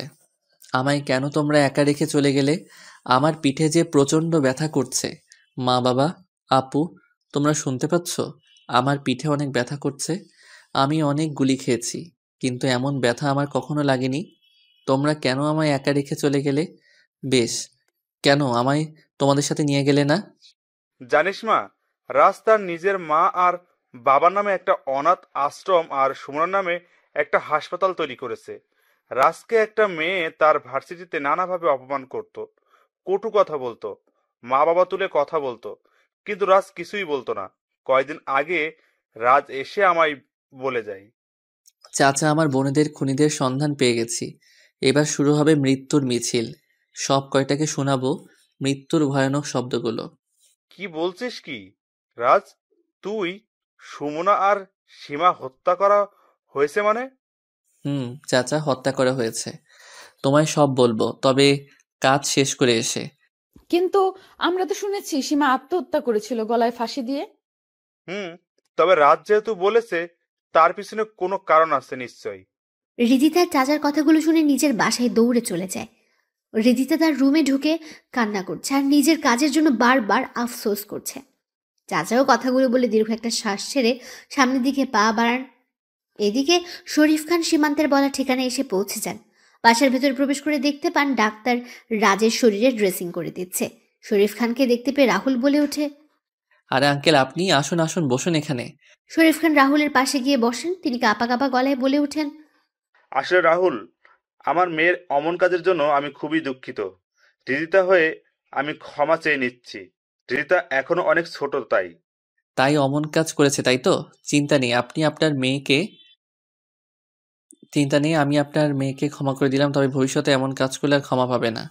রিদিতা আর এমন কোনো কাজ করবে না, আমি কথা দিচ্ছি তোমায়। সেদিন জয়নাল আপনাকে কি বলেছিল? জয়নাল এসেছিল তার ছেলের সাথে আমার মেয়ের বিয়ের কথা বলতে, কিন্তু আমি মানা করে দেই। জয়নাল আমার এটাও বলে যে ওর সাথে ড্রাগসের ব্যবসায় জড়িয়ে যেতে। তো এবার আপনি কি করবেন? এই দেহে যতদিন প্রাণ আছে ততদিন সত্যের পথে চলে যাব, কখনো অসতের পথে যাব না। আচ্ছা রাজ, একটা কথা জিজ্ঞেস করতে পারি? বলেন। সীমান্তরা তোমায় নিয়ে আসলো, তাহলে কারা তোমার উপর হামলা করলো? শরীফ ভাই, তুমি জানলে কি করে ভাইয়ের উপর হামলা হয়েছে? পুলিশ অফিসার বলল। হয়তো আমার কাছের কেউ হবে, তবে চিন্তা নেই, খুঁজে বের করব সব কয়টাকে। রাজ, কালকে রাতে জয়নালের কাছে একটা ফোন আসে। তো কি হয়েছে? ফোন তো আসতেই পারে। কিন্তু জয়নাল কি কথা বলেছে তুমি জানো রাজ? কথাগুলো স্বাভাবিক ছিল না। মানে? জয়নাল বলছিল বস, আপনি চিন্তা করবেন না। এইবার যেই ড্রাগসগুলো আমদানি করেছি সেগুলো অনেক দাম আছে মার্কেটে। কয়েকটা মেয়েকে টার্গেট করা হয়েছে, এদের শরীরে ড্রাগ ইনজেক্ট করেছি। দেখা যাক কি হয়। কিন্তু জয়নাল তো আমায় বলেছিল যে সেই কাজগুলো ছেড়ে দিবে। তাহলে সীমান্ত? ভাই, বুঝে গেছি কি করতে হবে আমার। আচ্ছা আঙ্কেল, আপনি এখন আসুন, আমি একটু ঘুমাবো। সীমান্ত আর শরীফ খান চলে যায় আর রাহুল ঘুমিয়ে পড়ে। রাতের বেলা রাহুল আর সীমান্ত বসে খাবার খেতে বসে। তখন সীমান্ত বলে, ভাই শরীফ, ভাই যা বলেছে সবই সত্যি, আর আপনার উপর হামলাও জয়নাল করিয়েছে। সীমান্ত খাবার রেখে রাহুলের দিকে তাকায়। রাহুলের এমন হাসির কারণ বুঝতে পারছে না। তখন সীমান্তের দিকে রাহুল তাকিয়ে বলে, There is perhaps no greater mystery than the sea, and no greater mystery than a lost ship. ভাই, বুঝলাম না কিছুই। আপনি জানেন তো আমি ইংরেজি কম বুঝি। সময় হলেই জানতে পারবি। ভাই, এখন আমাদের কাজ কি? এখন কোনো কাজ নেই, রিল্যাক্স থাক কয়েকদিন। খাওয়া দাওয়া শেষ করে রাহুল চলে যায় তার রুমে আর সীমান্ত চলে যায় বাসার বাইরে। সীমান্ত গিয়ে সকল লোকদের সকল কাজ বুঝিয়ে দিল। এদিকে ডেথ ডেভিল মেকানিক্যাল ভয়েস ব্যবহার করে জয়নালকে কল দিল। জয়নাল, কি মনে করেছিলি তুই আমায় থামিয়ে দিবি? আরে তুই যে রাজকে দিয়ে তোর সকল সিস্টেমের সিকিউরিটি লাগিয়েছিস, সেই রাজই হলো আমার ছাত্র। তুই যে রাজকে মারার জন্য লোক পাঠিয়েছিস, সেটা যদি রাজ জানতে পারে তাহলে কি হবে ভেবেছিস? ডেড ডেভিল তুই? হুম, আমি। তুই এই কাজ করে ভালো করেছিস। এখন আমি রাজকে সব কিছু ভিডিও প্রমাণ করে দেখিয়ে আমার দলে নিয়ে নিব, আর তোকে মেরে ফেলবো। তারপর রাজকে হা হা হা হা। দেখ, এমনটা করিস না তুই। তুই চাইলে আমরা কম্প্রোমাইজ করতে পারি। হুম, করব। তার আগে তুই যেই মেয়েদের মেরেছিস তাদের ফিরিয়ে দিতে পারবি?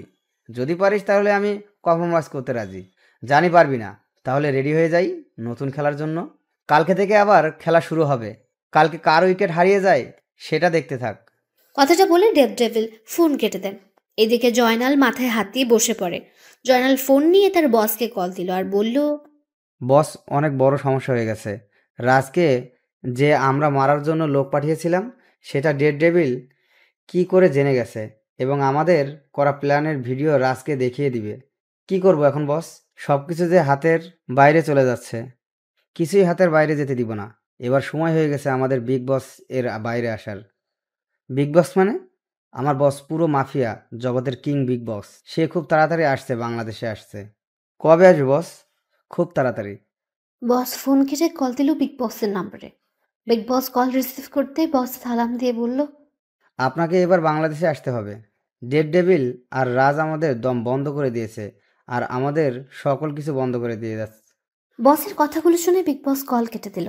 পরের দিন সকালে রাহুল নাস্তা করে তার প্রিয় বাইক ইয়ামাহা R15M নিয়ে বেরিয়ে পড়ে। রাহুলকে বাইকে ভার্সিটি আসতে দেখে সবাই অবাক হয়ে যায়। অর্পা আর মিথিলা হৃদিতাকে ধাক্কা দিয়ে সামনে থাকাতে বলে, আর হৃদিতা সবার মতো অবাক হয়ে যায়। রাহুল বাইক পার্ক করে চলে যায় ডলি, আরিফ আর শাকিলের পাশে। রাহুল গিয়ে বসতে শাকিল বলে, ভাই রে ভাই, কি এন্ট্রি নিলি রে! রাহুল, তোকে পুরো আল্লু অর্জুনের মতো লাগছে রে। I am impressed. এত ঢং করিস না। ভার্সিটির সকল মেয়েই ইমপ্রেসড হয়ে গেছে। দেখ, সবাই কেমন করে তাকিয়ে আছে। মনে হচ্ছে রাহুলকে গিলে ফেলবে। এই শালা, তোর হাতে আর মাথায় ব্যান্ডেজ কেন? কি হয়েছে?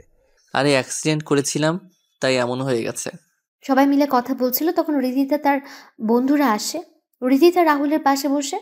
তখন রাহুল সেখান থেকে উঠে পড়ে, ক্লাসের দিকে হাঁটা দিল। শাকিল বলল, কিরে রাহুল, চলে যাচ্ছিস যে? ক্লাসে যাব, সময় হয়ে গেছে। আরে আরো 10 মিনিট বাকি আছে তো ক্লাসের। তোরা 10 মিনিট কথা বলে আয়, আমি ক্লাসে আছি।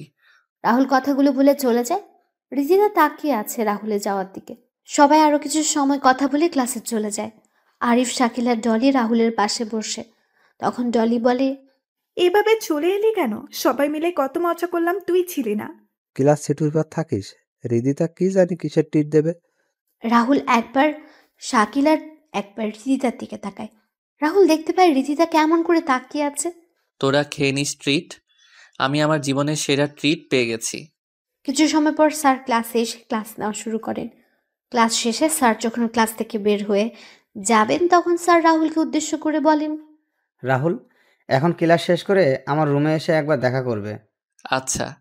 রাহুল ক্লাস শেষ করে স্যারের পিছু পিছু চলে যায়। হৃদিতা, শাকিল আর আরিফের কাছে এসে বলে, কি রে, বলেছিলে তোরা রাহুলকে? বলেছি। কি বলেছে ও? তোরা খেয়ে নিস ট্রিট। আমি আমার জীবনের সেরা ট্রিট পেয়ে গেছি। কিসের ট্রিটের কথা বললো? আচ্ছা। রাহুল স্যারের সাথে তার রুমে চলে যায়। তখন স্যার রাহুলকে কিছু ছবি আর একটা ফাইল এগিয়ে দিয়ে বলেন, রাজ, এইগুলো দেখো তুমি। রাজ মানে? রাহুল, আমি তোমার সম্পর্কে সব জানি। রাহুল, আমার এই শিক্ষকতার পেশার আড়ালে একটা পরিচয় আছে যা কেউই জানে না। কি পরিচয় স্যার? আমি একজন ইন্টারপোল অফিসার। আমি জানি তুমি একজন হ্যাকার আর ড্রাগ টিমের লিডার। স্যার, এই ছবিগুলো প্রায় সবাইকেই আমি মেরে ফেলা হয়েছে তো, আর কয়েকজন বাকি আছে। হুম, তবে ওদের সবার বস মাফিয়া জগতের বর্তমান কিং বিগ বস খুব তাড়াতাড়ি বাংলাদেশে আসছে। তার জন্য লক্ষ্য হলো তোমায় এবং ডেড ডেভিলকে হত্যা করা। আমি আমার সোর্সের কাছ থেকে জানতে পেরেছি তোমাকে এখন সাবধানে থাকতে হবে। স্যার, সাবধানে তো ওরা থাকবে। ওই বিগ বস বাংলাদেশে এসে অনেক ভুল করেছে, যা সে তার প্রাণের মূল্য দিয়ে বুঝবে। মানে? There is perhaps no greater mystery than the sea, and no greater mystery than a lost ship. আসি স্যার। রাহুল কথাগুলো বলে রুম থেকে বের হয়ে যায়। আর স্যার রাহুলের এমন রহস্যময় কথা শুনে কথাটার মানে বোঝার চেষ্টা করছেন। রাহুল ক্লাসে এসে শাকিল আর আরিফের সাথে বসে পড়ে। কি রে, স্যার কেন ডাকলো? আমার এই অবস্থা হলো কি করে সেটা জানার জন্য। ও আচ্ছা। কিছুক্ষণ পর স্যার এসে ক্লাস নেওয়া শুরু করেন। ক্লাস শেষ করে স্যার চলে যান। রাহুল ক্লাস থেকে বের হয়ে তার বাইকের কাছে সে বাইক নিয়ে যেই বের হবে ভার্সিটি থেকে, তখন রিজা রাহুলের সামনে এসে বলে, কি ব্যাপার, কোথায় যাচ্ছ তুমি? হাওয়া খেতে যাচ্ছি। আপনার কোনো সমস্যা? শাকিল আর আরিফ কিছু বলেনি? হুম, বলেছে। তাহলে চলে যাচ্ছ যে? জীবনে অনেক ট্রিট পেয়েছি, আর কয়েকদিন আগেই তো আপনার কাছ থেকে সেটা ট্রিট পেয়েছি। আর ট্রিট লাগবে না। আসলে আমি রাহুল কথাগুলো বলে চলে যায় বাইক নিয়ে, ভার্সিটি থেকে বের হয়ে যায়। রিদিতা যখন হাঁটছিল আনমনে, তখন ডনি রিদিতার সামনে এসে রিদিতার হাত ধরে বলে, জানেমান, কি খবর তোমার? একা কেন হাঁটছো? আমায় সাথে নিয়েই তো হাঁটতে পারো। ডলি, কি বলছিস কি তুই? মাথা ঠিক আছে তোর? আমার হাত ছাড় বলছি। আমার সবকিছু ঠিক আছে, তবে আমাদের বিয়ের পর কিছু ঠিক থাকবে না। আমাদের বিয়ে মানে? তোমার আর আমার বিয়ে জানেমান। তোর মতো একটা নেশাখোর আর গাঁজাখোর ছেলেকে আমি বিয়ে করব? দেখ, আমার এমনিতেই মনটা ভালো না, তাই উল্টো পাল্টা না বকে এখান থেকে চলে যা, এতেই ভালো হবে। চলো আমার সাথে, তোমার মন ভালো হয়ে যাবে। আর কয়েকদিন পরেই তো আমাদের বিয়ে হয়ে যাবে। বলছি না তোকে আমার সামনে থেকে চলে যেতে? তাহলে কেন শুনছিস না? তোর মতো একটা অপরাধী ছেলেকে কে বিয়ে করবে? তোর বাপ এক সন্ত্রাসী আর তুই হলি আরেক সন্ত্রাসী, আর তোকে করব আমি বিয়ে? আরে, আমার দিন এত খারাপ আসেনি যে তোকে বিয়ে করব। রিদিতা কথাগুলো বলে চলে যায় সেখান থেকে। আর টনি অগ্নি চোখে তাকিয়ে আছে রিদিতা যাওয়ার দিকে। রিদিতা সবার সাথে কথা বলে চলে যায় তার বাসায়। বিকেলবেলা রাহুল তার বাসা থেকে বের হয়ে চলে যায় তার বাবা মা আর বোনদের কবরের কাছে। সেখানে কিছু সময় অতিবাহিত করে রাহুল যখন বের হয়ে দেখতে পায় রিদিতা তার দিকে এগিয়ে আসছে, তখন রাহুল কোনো কথা না বলে তার বাইকের কাছে এসে যেই বাইক ঘুরিয়ে স্টার্ট দেবে তখনই শুনতে পায় রিদিতার চিৎকার। রাহুল পেছনে তাকিয়ে দেখতে পায় একটা কালো গাড়িতে রিদিতাকে কয়েকজন মিলে জোর করে তুলে নিয়ে যাচ্ছে। রাহুল বাইক থেকে নেমে যখন দৌড় শুরু করবে তখনই লোকগুলো রিদিতাকে গাড়িতে নিয়ে চলে যাচ্ছিল। রাহুল তার বাইকের কাছে এসে বাইক স্টার্ট দিয়ে ওই গাড়ির পিছু নিল। এদিকে রিদিতা চিৎকার করেই যাচ্ছে, কিন্তু কেউ চিৎকার শুনছে না। কিছু দূর যাওয়ার পর রাহুল দেখতে পায় গাড়িটা একটা জঙ্গলে প্রবেশ করছে। রাহুলও গাড়িটার পিছু নিল। রাহুল একটা পোড়া বাড়ির সামনে গাড়িটাকে দাঁড়িয়ে আছে দেখতে পায়। রাহুল বাইক থেকে নেমে ভেতরে প্রবেশ করতেই রিদিতার চিৎকার শুনতে পায়। রাহুল ভেতরে ঢুকে দেখতে পায় ড্রাগস, গাঁজা, আফিম সহ আরও অনেক মাদকদ্রব্য এখানে ছোট ছোট করে প্যাকেট করা হচ্ছে। রাহুলকে দেখে রিদিতা চিৎকার করে বলে, রাহুল, রাহুল রাজদা হ্যাকার, চলে আসছিস এখানে মরার জন্য? ভালো হয়েছে, তোকে মেরে আমি আমার বিয়েটাও সেরে নিব। তোর মতো বিড়াল করবে বাঘের শিকার? বাঘকে শিকার করা এত সহজ নয়। বাঘ সব জায়গায় রাজত্ব করে বেড়ায়, সেটা হোক নিজের এলাকায় বা বিড়ালের এলাকায়। কে আসল বাঘ আর কে বিড়াল এখনই সেটা বোঝা যাবে। এই মার শালাকে।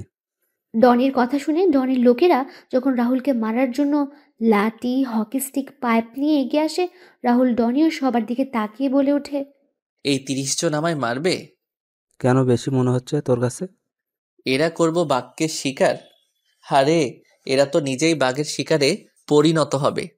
রাজ কথাটা বলে এক এক করে সবাইকে মারতে থাকে। 5 মিনিটের ভেতরে ডনির সকল লোক মাটিতে শুয়ে আছে, আর রাহুল রক্তাক্ত চোখে ডনির দিকে তাকিয়ে সিগারেটের ধোঁয়া উড়িয়ে যাচ্ছে। ডনি রাজের এমন চেহারা দেখে কয়েক পা পিছিয়ে যায়। তখন ডনি বলে, তো তুই নিয়ে যা এই মেয়েটাকে, আর আমাকে ছেড়ে দে। আমার ভুল হয়ে গেছে, আমি ওর বাঁধন খুলে দিচ্ছি। ডনি কথাগুলো বলে রিজিতার বাঁধন খুলে দিল। রিজিতা ভয়ে ভয়ে রাহুলের পাশে এসে দাঁড়ালো। রাহুল সিগারেটটা শেষ করে রিজিতাকে নিয়ে কয়েক পা এগিয়ে যেতে রাহুল তার বাম হাত দিয়ে পেছন থেকে আসা রড আটকে দিল। রিজিতা কয়েক পা সরিয়ে যায়। তখন রাহুল হাসতে হাসতে বলে, হা হা হা, বলেছিলাম না তুই বিড়ালের বাচ্চা? দেখ, তুই নিজেই প্রমাণ দিয়ে দিলি। তোর বাপ তোকে বিশ্বাস করেছে বলে আমি তোকে বিশ্বাস করব, এটা তুই ভাবলি কি করে? আমি জানতাম তুই পিছন থেকে আঘাত করবি, আর তুই করেও ফেললি। রিদিতা, বাইরে যাও। রাহুলের কথা শুনে রিজিতা চলে যায় বাড়ির বাইরে। আর রাহুল ডনের দিকে এগিয়ে গিয়ে বলে ওঠে, হ্যাকার আর ডেভিল এক হয়ে গেলে এর পরিণাম কি হবে সেটা তোর বাপ এখনো বুঝতে পারবে। Bye bye. কথাটা বলে রাহুল ডনির বুকে তার পিস্তলের সকল গুলি লোড করে দিল, আর ডনি মাটিতে শুয়ে পড়ল। রাহুল তার ফোন বের করে একটা নম্বরে কল দিয়ে ঠিকানা দিয়ে দিল, তারপর বের হয়ে যায় বাড়ি থেকে। রাহুল বাইকের কাছে এসে বাইক স্টার্ট দিল, আর রিজিতা বাইকের পেছনে বসে রাহুলকে জড়িয়ে ধরল। তখন রাহুল বলে, কি হচ্ছেটা কি? জড়িয়ে ধরছেন কেন? বাইকে উঠলে আমার ভয় করে, তাই জড়িয়ে ধরেছি। বাইকের দুই পাশে ডট লাগানো আছে, সেগুলো ধরে বসুন, আমায় ধরা লাগবে না। জড়িয়ে ধরলে কোন মহাভারত অশুদ্ধ হয়ে যাবে শুনি? আপনার মতো বড় লোকদের মহাভারত অশুদ্ধ হয়ে যাবে। আসলে রাহুল তার কানে এয়ারপড লাগিয়ে বাইক চালানো শুরু করলো। কিছু সময় পর বাইক এসে থামে রিদিতাদের বাসার সামনে। রিদিতা বাইক থেকে নেমে যায়, আর রাহুল বাইক টান দিয়ে চলে যায়। রিদিতা তার বাসায় চলে যায়। তখন রিদিতার বাবা রিদিতাকে বলেন, কোথায় ছিলে তুমি? আর কয়টা বাজে এখন? আসলে বাবা আজকে আচ্ছা, তুমি তোমার রুমে যাও। এদিকে জয়নাল মাথায় হাত দিয়ে বসে আছে তার ছেলের লাশের সামনে। তার ছেলের পুরো শরীরে ক্ষত বিক্ষত করে দেওয়া আছে, আর বুকে লেখা আছে দ্য ডেথ ডেভিল। জয়নাল তার ছেলের কবরে মাটি দেওয়ার সময় বলে, দ্য ডেড ডেভিল, তোকে আমি এমন যন্ত্রণাদায়ক মৃত্যু দিব যা তুই নিজেই কল্পনা করতে পারবি না। আমার ছেলেদের হত্যার প্রতিশোধ আমি নিয়েই ছাড়ব। রাতের বেলা জয়নাল তার বস বসে আছে বিগ বসের সামনে। জয়নাল কান্না করে যাচ্ছে, আর বস তাকে শান্ত করার চেষ্টা করছে। তখন বিগ বস বলে ওঠে, জয়নাল, চিন্তা করিস না। ডনি যেমন তোর ছেলে ছিল, তেমনি আমার ভাতিজা ছিল। আমার ভাতিজা হত্যা বিচার আমি নিব খুব তাড়াতাড়ি। আগে আমাদের ডেড ডেভিলকে খুঁজে বের করতে হবে, তারপর খেলা শুরু করতে হবে। না ভাই, প্রথমে ওই এমপি আর এমপির মেয়েকে মারতে হবে, তারপর তার মেয়ে ওই রাজ, আর সবশেষে ডেড ডেভিলকে মারব। চিন্তা করিস না, কালকে রাতেই এমপির গেম ওভার হয়ে যাবে। পরের দিন সকালে রাহুল ভার্সিটিতে এসে সবার সাথে কথা বলছিল। তখনই রিদিতা কোথা থেকে এসে রাহুলের পাশে বসে পড়ে। রাহুল তখন উঠে যাবে, রিদিতা রাহুলের ডান হাত ধরে রাহুলকে বসিয়ে দিল। রাহুল নিজেকে ছাড়িয়ে নিয়ে চলে যায় ক্লাসে, আর রিদিতা মন খারাপ করে বসে থাকে। ক্লাস শেষ করে রাহুল যখন বের হয় তখন দেখতে পায় রিদিতা আগের জায়গায় বসে আছে। রাহুল সেদিকে না তাকিয়ে তার বাইকের কাছে চলে যায়। রিদিতা রাহুলের বাইকের সামনে এসে দাঁড়ায়। তখন রাহুল বলে, সরুন, আমি যাব। আমিও যাব। কোথায় যাবেন আপনি? বাসায় যাব। নিজের গাড়িতে করে যান না? না, তোমার বাইকে করে যাব আমি। আপনি না বাইকে উঠতে ভয় পান, তাহলে? তোমার বাইকের দুই পাশে রড আছে না, ওগুলো ধরে বসবো।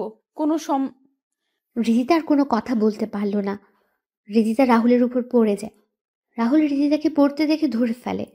রাহুল বলে, রিদিতা, কি হচ্ছেটা কি? আরে উঠুন না, এসব কি হচ্ছে? সবাই দেখছে কিন্তু। রাহুল এগুলো বলছে কিন্তু রিদিতার কোনো সাড়া শব্দ নেই। রাহুল যখন রিদিতার পিঠে হাত দিয়ে ধাক্কা দেবে তখন রাহুল রিদিতার পিঠে ভেজে কিছু অনুভব করতে পারে। রাহুল তার হাত সামনে আনতে দেখতে পায় রিদিতার পিঠে রক্ত। রাহুল তাড়াতাড়ি করে রিদিতার পিঠের দিকে তাকিয়ে দেখতে পায় দুটা গুলির চিহ্ন। রাহুল চারপাশে তাকিয়ে কাউকে দেখতে পায় না। শাকিল, আরিফ, অর্পার, মিথিলা সহ সবাই রাহুলের কাছে চলে আসে। সবাই ধরাধরি করে ভার্সিটি একটা গাড়ি করে রিদিতাকে নিয়ে যায়। হাসপাতালে নিয়ে যাওয়া হলে ডাক্তার রিদিতাকে পরীক্ষা করে তাড়াতাড়ি করে অপারেশন থিয়েটারে নিয়ে যায়। রাহুল কল দিয়ে শরীফ খানকে জানিয়ে দিল। সবাই অপেক্ষা করছে অপারেশন থিয়েটারের বাইরে। আর এদিকে জয়নাল, বস আর বিগ বস বলছে, এবার ওই রাহুল রাজকে ফাঁসিয়ে দিয়ে এমপিকে মেরে দিব, তারপর ডেড ডেভিলের পালা। এরপর এই বাংলাদেশে আমার রাজত্ব আর আমার ব্যবসায় ছড়িয়ে পড়বে। বস, কি প্ল্যানটাই না করলেন! এক ঢিলে দুই পাখি শিকার। এখন ডেড ডেভিলকে মেরে আমার ছেলের হত্যার প্রতিশোধ নেওয়া বাকি। এইদিকে রাহুল বসে আছে অপারেশন থিয়েটারের বাইরে।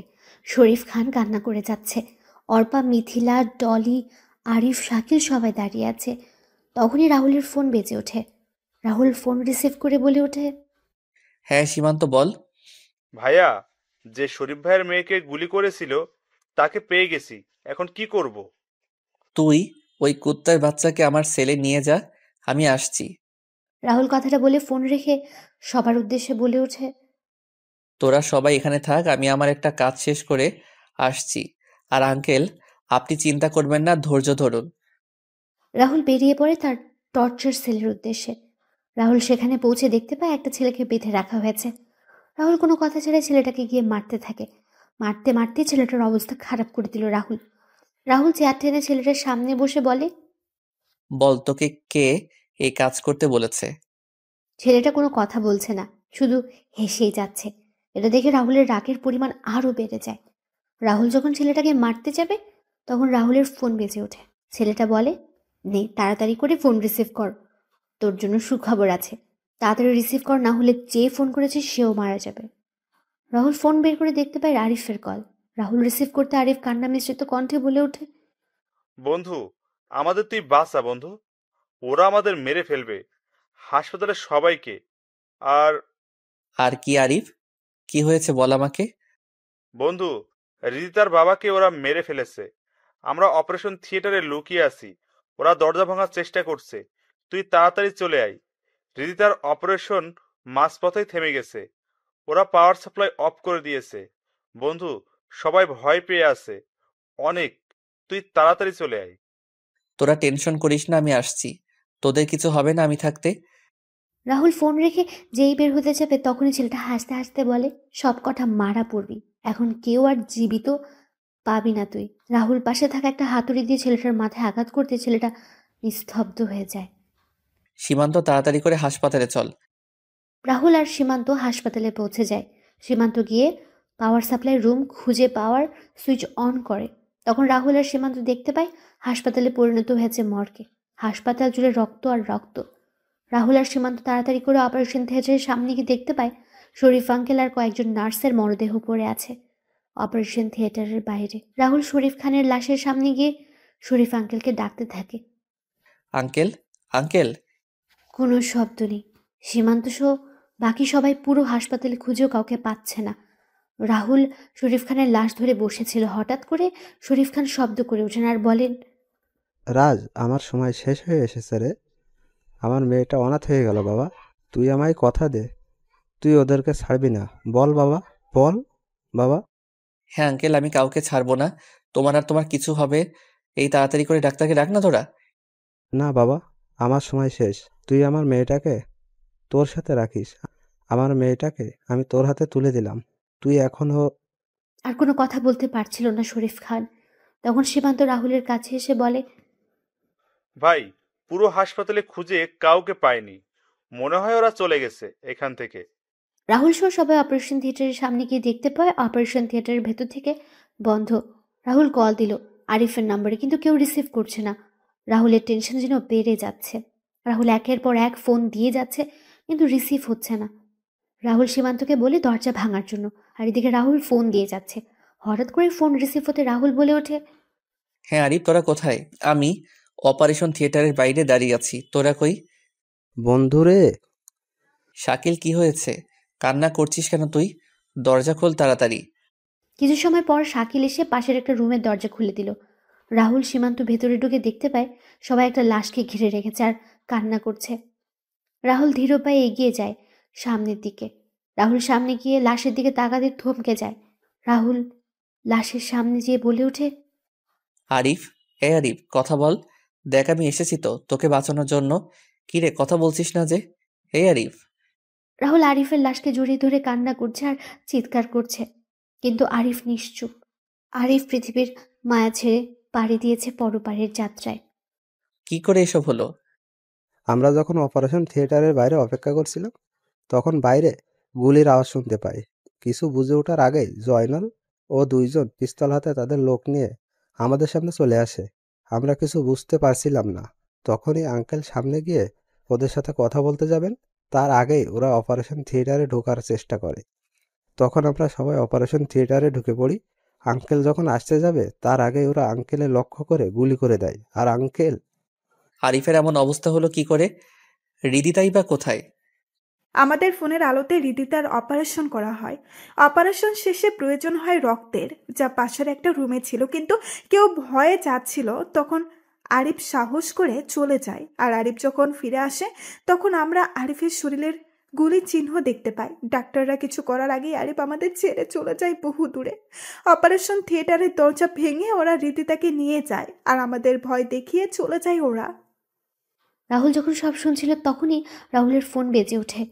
তখন রাহুল ফোন রিসিভ করে আর ওপাশ থেকে বলে ওঠে, আর রাহুল রাজ বা ডেড ডেভিল নিয়ে যা তোর হৃদিতাকে 2 ঘন্টার ভেতরে খুঁজে বের করতে পারলে বেঁচে যাবে, না হলে ওই মেয়ে মারা যাবে। আমাদের থেকে সকল ইনফরমেশন চুরি করে নিয়েছিলি, তাই না? চিন্তা করিস না, ডাক্তার এখানে আছে, তুই ইনফরমেশন দিয়ে দিলে মেয়েটা বেঁচে যাবে। এবার দেখি তুই কি করতে পারিস। বিগ বসের হাসির সাথে সংযুক্ত হয় আরেকটা হাসি। হাসি শুনে বিগ বস হাসি থামিয়ে দিল। রাহুল হাসতে হাসতে বলে ওঠে, ওই মেয়ে মরলে তো আমার কিছু না, মেয়েটা মরলে ক্ষতি হবে তোদের। মানে? মানে হলো, মেয়েটার ফেসবুক অ্যাকাউন্টে আমি সকল ইনফরমেশন সেভ করে রেখেছি, আর টাইমার দিয়েছি আজকে সন্ধ্যা 7টা। মেয়েটা যদি মারা যায় তাহলে তোদের আসল চেহারা সবার সামনে চলে আসবে। মনে করিস না মেয়েটার অ্যাকাউন্টে ঢুকে অফ করে দিবি, এটা আমার সৃষ্টি করা। সো আমি মেয়েটার একটা কোড দিয়ে অ্যাক্টিভেট করে রেখেছি, যা মেয়েটা ছাড়া কেউ জানে না। এখন একমাত্র মেয়েটাই পারে তোদের বাঁচাতে। এখন তোর চিন্তা কর, মেয়েটা মরবে না বাঁচবে। টিং ঠক, টিং ঠক, হা হা হা। রাহুলের এমন কথা শুনে শাকিল, সীমান্তস্ব সবাই অবাক হয়ে যায়। এদিকে বিগ বস তার লোকদের উদ্দেশ্য করে বলে মেয়েটাকে এখানে নিয়ে আসার জন্য, আর ডাক্তারকে মেয়েটাকে সুস্থ করে তোলার জন্য। বস, কি করছেনটা কি আপনি? মেয়েটা মরে গেলেও তো ভালো। তোদের এত কথা বলতে কে বলেছে? একটু চুপ থাক না। আবার রাহুলের ফোন বেজে ওঠে। রাহুল ফোন রিসিভ করতেই চাচা বলে ওঠেন, রাহুল, হৃদিতা মামনিকে দেখলাম স্ট্রেচারে করে কয়েকটা লোক আমাদের ওই পুরাতন বাংলোতে নিয়ে গেছে, আর সবার সাথে অনেক অস্ত্র আছে। আর এখন দেখলাম কয়েকটা অ্যাম্বুলেন্স আর কয়েকজন ডাক্তারকে নিয়ে আসা হয়েছে। ধন্যবাদ চাচা, তুমি চিন্তা করো না, রিদিতার কিছু হবে না। সীমান্ত, চল খেলা শুরু করতে হবে, অনেকদিন হলো খেলা হয়নি। শাকিল, সবাইকে নিয়ে তুই যা আর জানাজার ব্যবস্থা কর, আমরা দাফনের আগেই ফিরে আসবো। রাহুল কথাগুলো বলে তার লোকদের নিয়ে বেরিয়ে পড়ে চাচার দেওয়ার ঠিকানায়। রাহুল বাইরে থেকে সমস্ত কিছু একবার পর্যবেক্ষণ করে বলে ওঠে, সীমান্ত, আমরা 2 দিক থেকে আক্রমণ করব, আমি সামনে থেকে আর তুই পিছন থেকে করবি। আমার সাথে কোনো লোক নিব না, তুই সবাইকে নিয়ে পিছনে থেকে ভিতরে প্রবেশ করবি। ভাই, আপনি একা? চিন্তা নেই, তোরা তোদের পজিশন নিয়ে নে। রাহুল কথাগুলো বলে ভেতরে ঢুকে পড়ে। রাহুল একজন একজন করে সবাইকে মারতে থাকে আর পেছন দিক দিয়ে সীমান্ত আর তার লোক নিয়ে মারতে থাকে সবাইকে। রাহুল যখন সিঁড়ি পেয়ে উঠছিল তখনই জয়নাল দেখেনি এবং গুলি শুরু করে। রাহুল লুকিয়ে পড়ে আড়ালে। দুই পক্ষের গোলাগুলি শুরু হয়। রাহুলের কয়েকজন লোক মারা যায়, তবে জয়নাল ও বিগ বসের সকল লোক মারা যায়। বিগ বস কোনো উপায় না পেয়ে বলে ওঠে, এই মেয়েকে মেরে ফেলতে হবে, এই মেয়েকে মেরে ফেলতে হবে। এমনি যখন বাঁচবো না, তাহলে মেয়েটাকে মেরে ফেল। আমি আগেই বলেছিলাম মেয়েটাকে মেরে ফেলতে, আপনি শোনেননি। রিদিতাকে যখন মারতে যাবে তখন রাহুল সামনে আসে আর বলে ওঠে, আমি এখানে আসার আগেই ওরে তোরা না মেরে তোরা অনেক বড় ভুল করেছিস, আর আমি এখানে থাকতে তোরা একে মারবি কি করে? মানে? তোদের বোকা বানালাম আমি। সমস্ত ইনফরমেশন ইন্টারপোল অফিসারদের কাছে চলে গেছে, এখন তোরা মারা পড়বি। এদের সব কয়টাকে এখানে বেঁধে ফেল। এত সহজ আমাদের মারা? দেখবি, দাঁড়া, সীমান্ত রিদিতাকে নিয়ে যা তো। রাহুলের কথা শুনে সীমান্ত সহ কয়েকজন এসে রিদিতাকে নিয়ে যায় আর গাড়ি করে হাসপাতালে। রাহুল পিস্তল ঘুরিয়ে কিছু বলবে তার আগে জয়নাল বলে ওঠে, তুই কিন্তু আমাদের সাথে টক্কর নিয়ে তোর মৃত্যুকে ডেকে এনেছিস। তোর সাহস থাকলে পরিচয় দে। কোন পরিচয় দিলে তুই চিনবি জয়নাল আমায়? মানে? মানে হলো, আমি হলাম রাহুল রাজ, আমার ডেথ ডেভির সাথে একজন এক্স আর্মি অফিসার। কি? হ্যাঁ রে কুত্তার বাচ্চা, তোর জন্য আমার পরিবারটা ধ্বংস হয়ে যায়। আমি হারিয়ে ফেলেছি আমার 2 বোনকে, আমার বন্ধু আরিফকে। তোর এত লোভের কারণে আমি আমার পুরো পরিবারটাকে হারিয়েছি। আরে জয়নাল, তোর কাজের জন্য তো আমি নিজের জীবন দিয়ে দিতাম, তাহলে এমনটা কেন করলি? তোদের মতো মানুষের জন্য শত শত ভাই তার বোন হারাচ্ছে, বাবা মা হারাচ্ছে তাদের ছেলে মেয়েকে। তোদের জন্য আজ সত্যিকারের ভালোবাসাগুলো হারিয়ে যাচ্ছে। তারপরও আমি তোদের ক্ষমা করে দিতে চেয়েছিলাম, কিন্তু তোরা এই দেশের ক্ষতি করার জন্য উঠে পড়ে লাগলি। তুই তো মারা গিয়েছিলি। আরে রাখে আল্লাহ মারে কে, কথাটা তো শুনেছিস নিশ্চয়ই। কিন্তু তুই আমাদের পরিচয় পেলি কি করে? তোর ডান হাত ফারুকে মারার পর আমি ফারুকের লকার খুলে কিছু ফাইল আর ছবি পেয়েছিলাম, সেখানে তোর আর তোদের কিছু ছবি পাই। ড্রাগনের পাওয়ার তো জানিসই, তোদের পরিচয় আর তোদের খুঁজে বের করতে আমার কোনো পরিশ্রম করতে হয়নি। এবার সময় হয়ে গেছে তোদের পরপারে যাওয়ার। তুই কাদের জন্য আমাদের পিছনে লেগেছিলি? 4 বছর আগে সিনিয়র ইন্সপেক্টর সুমনার কথা মনে আছে? যাকে তোরা জোর করে ড্রাগস খাইয়ে পাগল করে দিয়েছিলি। আমার আপুটা ড্রাগসের নেশায় এতটা আসক্ত হয়ে পড়ে একসময় ড্রাগস না পেয়ে আত্মহত্যা করে। আমার মা বাবার পর ওই আপুটাই আমায় বড় করে মানুষের মতো মানুষ তৈরি করে এবং একজন আর্মি অফিসার তৈরি করে। তোদের ব্যাপারে সব জানার পর আমি আমার সিনিয়র অফিসারদের সব জানাই এবং তারা আমার সাথে সহমত পোষণ করে। আমার ছোট বোন সীমা যখন জানতে পারলো তোদের পরিচয়, তখন তোরা সীমাকে তুলে নিয়ে ধর্ষণ করে ব্ল্যাকমেইল করতি আর নিজেদের শারীরিক চাহিদা মেটাতি। সবশেষে আমার বোনটাকে তোরা মেরে সেটা আত্মহত্যা দেখিয়ে দিলি। এবার সবকিছুর হিসাব মেটাবো আমি। রাহুল একটা চাকু নিয়ে তিনজনের বুকে আঘাত করতে লাগলো। সবার বুক ক্ষতবিক্ষত করে দিয়ে লিখে the death devil. Boss, Joynal আর বিগ বস চিৎকার করছে, কিন্তু রাহুল কোনো কথায় কর্ণপাত না করে বেরিয়ে যায়। রাহুলরা বাড়ি থেকে বেরিয়ে নিজ হাতে রাহুল বমটা ব্লাস্ট করে দেয়। মুহূর্তে বাড়িটা আগুন ধরে যায়। ব্লাস্ট হওয়ার সাথে সাথে বাড়িটাও ভেঙে পড়ে। তারপর রাহুল 2 ফোঁটা চোখের জল ফেলে, আকাশের দিকে তাকিয়ে বলে, আপু, তোদের হত্যার বিচার আমি নিয়েছি। আরিফ বন্ধু, আমি তোর হত্যাকারীদের শেষ করে দিয়েছি। তোরা ভালো থাকিস। সবাই ওপারে। রাহুল চলে যায় আরিফ শরীফ খানের জানাজা শেষ করে চলে যায় হাসপাতালে গিয়ে জানতে পারে সকালে রিজিতার জ্ঞান ফিরবে। সীমান্ত সহ বাকি সবাইকে পাঠিয়ে দিয়ে রাহুল হাসপাতালে থেকে যায়। রাহুলের চোখটা লেগে আসছিল, তখনই নার্স এসে বলে দেয় রিজিতার জ্ঞান ফিরেছে। রাহুল গিয়ে রিজিতার সাথে দেখা করে। রিজিতা সুস্থ হতে 1 মাস লেগে যায়। রিজিতা তার বাবার এমন মৃত্যুর কথা শুনে কান্নায় ভেঙে পড়ে। রিজিতা এখন রাহুলদের সাথে রাহুলের মামা মামির রাহুল রিদিতাকে বিয়ে করতে রাজি হয়। আজ 32 ডিসেম্বর, রাহুল আর রিদিতের বিয়ে। এদিকে কাজী বলছে, বাবা, এবার তুমি বলো। কি বলবো? কবুল কবুল। হ্যাঁ বলছি। আবুল আবুল। আমি ওর কথা শুনে একটু রাগ দেখিয়ে বললাম, কি বলছিস তুই? এদিকে সবাই হাসছে। রিদিতা তখন বলে, তুই কবুল বলবি না আমি? ওইটা করে নেবো সবার সামনে। বলছি। কবুল কবুল কবুল। কাজী সাহেব, আর বলা লাগে কি? না বাবা, হয়ে গেছে। দোয়া করা শেষ হলে রিদিতা রাহুলের কানে কানে বলে, আজকে রুমে আয়, আমি ছুরি আর লাঠি নিয়ে অপেক্ষা করব। আমায় কষ্ট দেওয়া না, রুমে আয়, বুঝতে পারবি। ইন্না লিল্লাহ। আল্লাহ কি বলছো এসব? আয় রুমে। তখন মিথিলা এসে বলে, দুলাগাই, বিড়ালটা মারিস ভালো করে। আগুনে যা ঘি ঢেলেছিস সেটা এখন অনেক গরম হয়ে ফুটছে। বিড়ালের বিয়ে হবে না। এখন সেটা বুঝতে পারছি। হে সৃষ্টিকর্তা, তুমি রহম করো আমার উপর। পাঠক আর পাঠিকাগণ দোয়া করিয়েন। আমি যাচ্ছি দিয়ার রাগ ভাঙাতে। প্রতিদিন ভালোবাসার নতুন নতুন গল্প পেতে চ্যানেলটি সাবস্ক্রাইব করে পাশে থাকা বেল বাটনে ক্লিক করুন।